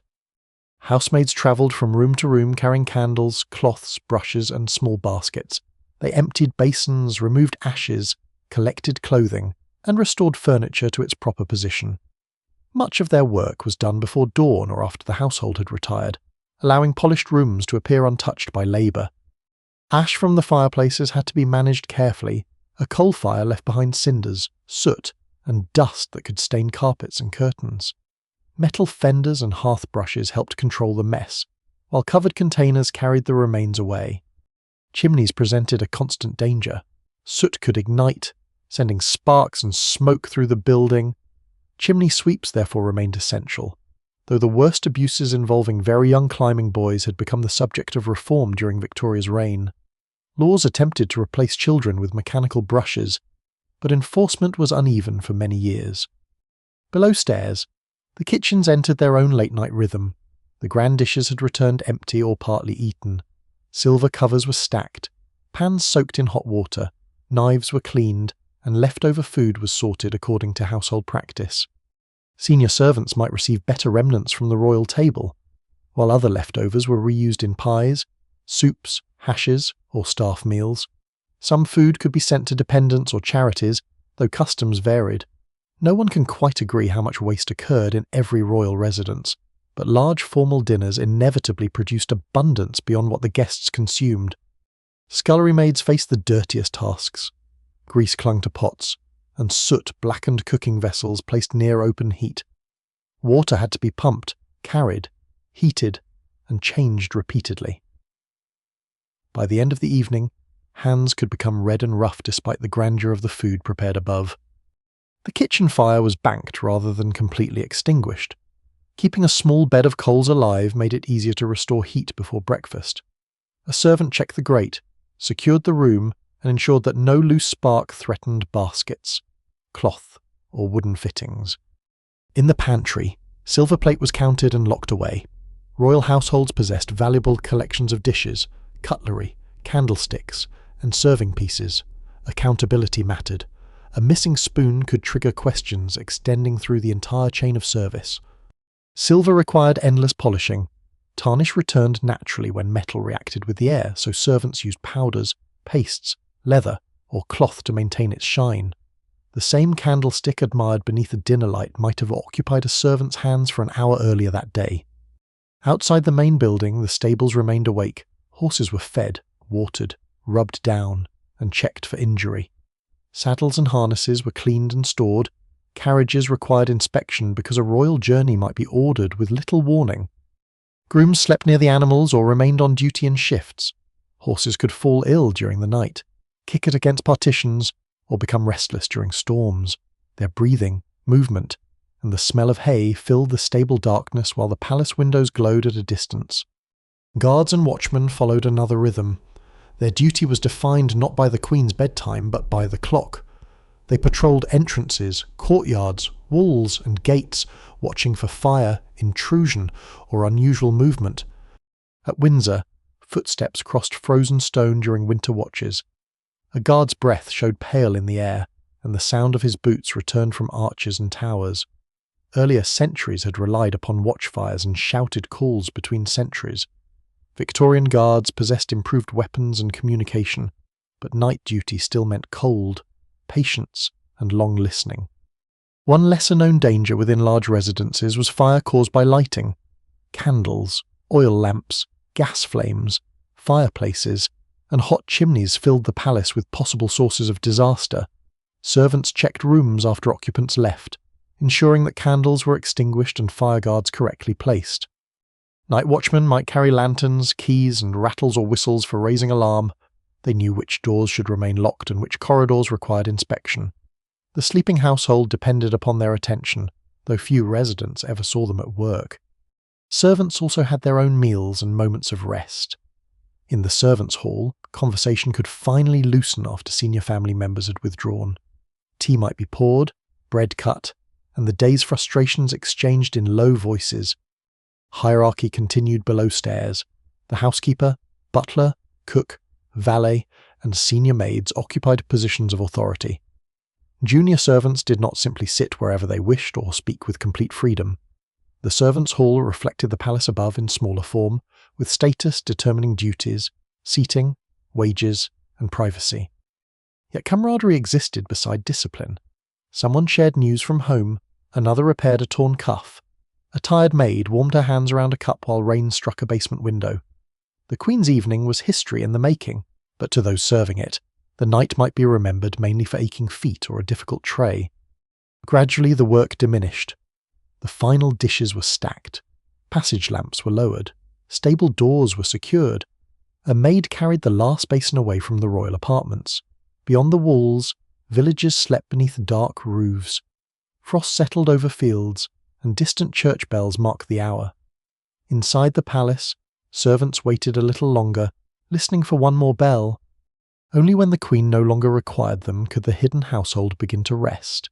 Even then, guards remained awake, fires continued to glow, and somewhere in the vast building a quiet pair of footsteps moved through darkness, preserving the calm of the royal night.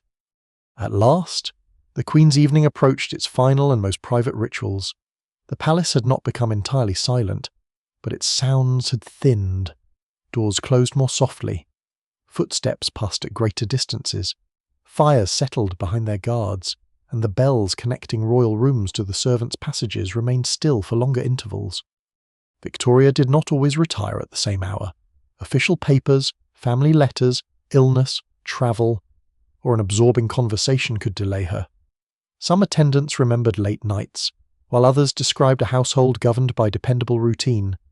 No one can quite agree upon a single pattern for every residence and every period of her long life. Age, health, grief, and duty altered the rhythm. When she finally rose, a lady-in-waiting gathered the books or papers nearby. The Queen's journal had been closed. Letters intended for the morning post were arranged in order, and confidential documents were returned to their boxes. A servant entered to lower the lamps, leaving only those required for the journey to the bedroom. The corridor beyond the sitting room was dimmer than the chamber she'd left. Small pools of light fell across carpets and polished furniture. Portraits became indistinct along the walls, their faces fading as the Queen passed. A footman stood beside a door, upright despite the lateness of the hour, while another servant waited farther ahead with a shaded candle. In older castles, people carried rushlights made from the dried pith of rushes dipped in fat. They were inexpensive but burned quickly, sometimes for only a few minutes. Wealthier households used beeswax candles, whose clearer flame produced less smoke. Victoria's palace possessed gas, oil lamps, and fine candles. Yet the basic purpose remained unchanged from medieval nights, to hold back darkness long enough to find the next door. The Queen entered her bedroom, where the fire had been carefully tended. Heavy curtains covered the windows, shutting away the cold lawns, the sea, or the Highland hills. Her bed had been turned down, and warm water waited nearby. Nightclothes had been laid out in the precise order preferred by her dresser. Removing evening dress required the same patience as putting it on. Brooches and necklaces were unfastened and returned to lined cases. Pins were removed from the hair one by one. Lace, crepe, silk, and wool were handled carefully so they would not tear or crease. Mourning jewellery associated with Albert was never treated as ordinary decoration. A locket containing his portrait or hair might be placed near the bed, rather than locked away with grander pieces. These small objects remained intimate companions after the ceremonial clothing of the sovereign had been removed. The dresser loosened the gown and helped lift its weight from Victoria's shoulders. Petticoats and other layers followed. Stiffness gave way gradually to softer fabric, although Victorian nightwear could still be substantial. A long cotton or linen nightdress offered warmth and modesty, while a bed jacket or shawl might be added in cold weather. The Queen washed her face and hands using warm water, cloths, soap, or scented preparations. Cold cream, often made from oils, wax, and rosewater, was a familiar remedy for dry skin. The name referred not necessarily to temperature, but to the cooling sensation produced as moisture evaporated. Recipes for such creams varied widely. Some were prepared by chemists, while others followed household formulas passed through generations. Ingredients could turn rancid if stored badly, and historians continue to debate exactly which preparations Victoria herself preferred at different ages. Her hair was brushed and arranged for sleep. In earlier years, long hair might be braided loosely to prevent tangling. Later, attendants worked more gently around thinning or greying hair. The repeated movement of the brush offered a calm conclusion to the evening toilette. Victorians sometimes believed that a fixed number of brush strokes improved the hair's strength and shine. Similar customs appeared in many households, though no one fully agreed on the proper number. Such rituals gave comforting order to the body before rest, even when their medical value was uncertain. Medicines might also stand nearby. Victoria lived in a century when physicians prescribed tonics, sedatives, digestive mixtures, and pain remedies containing ingredients that would later be controlled more strictly. Laudanum, a preparation of opium dissolved in alcohol, was widely used for pain, coughing, sleeplessness, and anxiety. Whether Victoria used every remedy later attributed to her is difficult to establish. Royal medical records were private, and recollection sometimes grew more dramatic through repetition. Still, the medicine cabinet of a wealthy Victorian household could contain substances far stronger than their reassuring labels suggested. Before entering bed, Victoria often attended to spiritual duties. Prayer remained woven into her understanding of family, monarchy, suffering, and responsibility. She might kneel, read from a devotional book, or spend a few minutes in quiet reflection. Prayer books were deeply personal objects, their bindings softened with use, and favourite pages opened naturally beneath the hand. A pressed flower, memorial card, or written name might be kept inside. Victoria's faith could be conventional and questioning at once, and shaped by duty but repeatedly tested by loss. Her thoughts may have returned to Albert, as they had so often since 1861. A photograph or sculpted likeness remained close. His dressing room stood preserved elsewhere in the residence, and his memory occupied the final quiet of the day. Yet the Queen's mind also moved toward the living. She worried about children and grandchildren scattered across Europe. She remembered illnesses, journeys, disagreements, and unanswered letters. The ordinary anxieties of her mother and grandmother followed her beneath the royal bed curtains.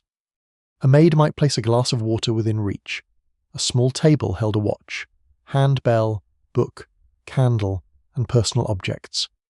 Bed steps could assist with a high mattress, while a footstool or chair stood nearby for attendance. Victorian beds were often built from layered mattresses filled with materials such as horsehair, wool, feathers, or cotton. A feather bed offered softness but required regular shaking and airing. Dampness was a constant concern, especially in old stone buildings or coastal climates. Earlier generations had sometimes placed dried herbs such as lavender, rosemary, or hops among linens. People believed they discouraged insects, freshened the bed, or encouraged peaceful sleep. Hops were even enclosed in small pillows as a remedy for wakefulness. Whether such pillows truly helped was uncertain, though their earthy scent may have made the night feel calmer. At Windsor, the bedding protected Victoria from draughts moving through ancient walls. At Osborne, wind could come from the sea. At Balmoral, cold descended quickly over the estate, and the bedroom fire carried the faint smell of smoke into rooms surrounded by dark pine forest. Once the Queen had entered bed, attendants completed the final adjustments. Curtains were drawn partly around her if desired. The fireguard was checked. A candle or lamp was left burning low enough to provide reassurance without filling the room with brightness. Victoria sometimes continued reading after lying down. A book might rest against pillows, its pages illuminated by a bedside lamp. Yet reading in bed carried practical risks. Candle flames could ignite curtains or linen, and even oil lamps required steady placement. Fire was never entirely absent from the minds of those responsible for royal safety. Before leaving, a servant checked the hearth, lamp, and surrounding fabric. The bedroom door might remain slightly open, allowing attendants in an adjoining room to hear the Queen's bell. The final exchange between Victoria and her dresser was likely simple. Instructions for morning could be given. A time for rising might be confirmed. News concerning a journey or family member might be requested immediately upon waking. Then the attendants withdrew. Beyond the bedroom, they moved quietly through the passage. A candle was extinguished beneath a snuffer, and a door closed without a click, somewhere below. The last maid finished her duties and climbed toward a narrow room beneath the roof. Guards remained at their posts while stable horses shifted in warm straw. The palace settled around its queen. At Windsor, moonlight lay pale across towers that had watched over kings, prisoners, soldiers, servants, and pilgrims for hundreds of years. A distant bell crossed the darkness, its sound thinning over roofs and winter fields. At Osborne, the unseen sea continued its slow movement against the shore. Waves came forward, withdrew, and returned, indifferent to rank, ceremony, and memory. At Balmoral, mist passed between trees. The river moved through darkness, and the hills stood beyond the sleeping house like great quiet shadows. Victoria's evening had begun beneath chandeliers, among documents, conversation, music, silver, cards, and letters. It ended in a small circle of lamplight beside a bed, with familiar objects resting within reach. The vast machinery of monarchy had grown still, though not entirely. Messages might arrive before dawn, a bell might ring unexpectedly, illness, politics, or family news could disturb even the most carefully ordered night. But for now, there was only rest. The fires faded from gold to red. Passage lamps burned lower. The final footsteps disappeared along the corridor, and the old residence seemed to breathe beneath the weight of its roofs and memories. Generations had passed through such rooms before Victoria, and generations would follow after her. Servants would change, children would age, portraits would gather dust, then be cleaned again. Letters would be opened by historians, and private grief would become public history. Yet on this one quiet evening, none of that had happened. The Queen lay beneath warm blankets while the darkness deepened beyond the curtains. Bells marked an hour that needed no answer. Roads stretched empty through sleeping villages.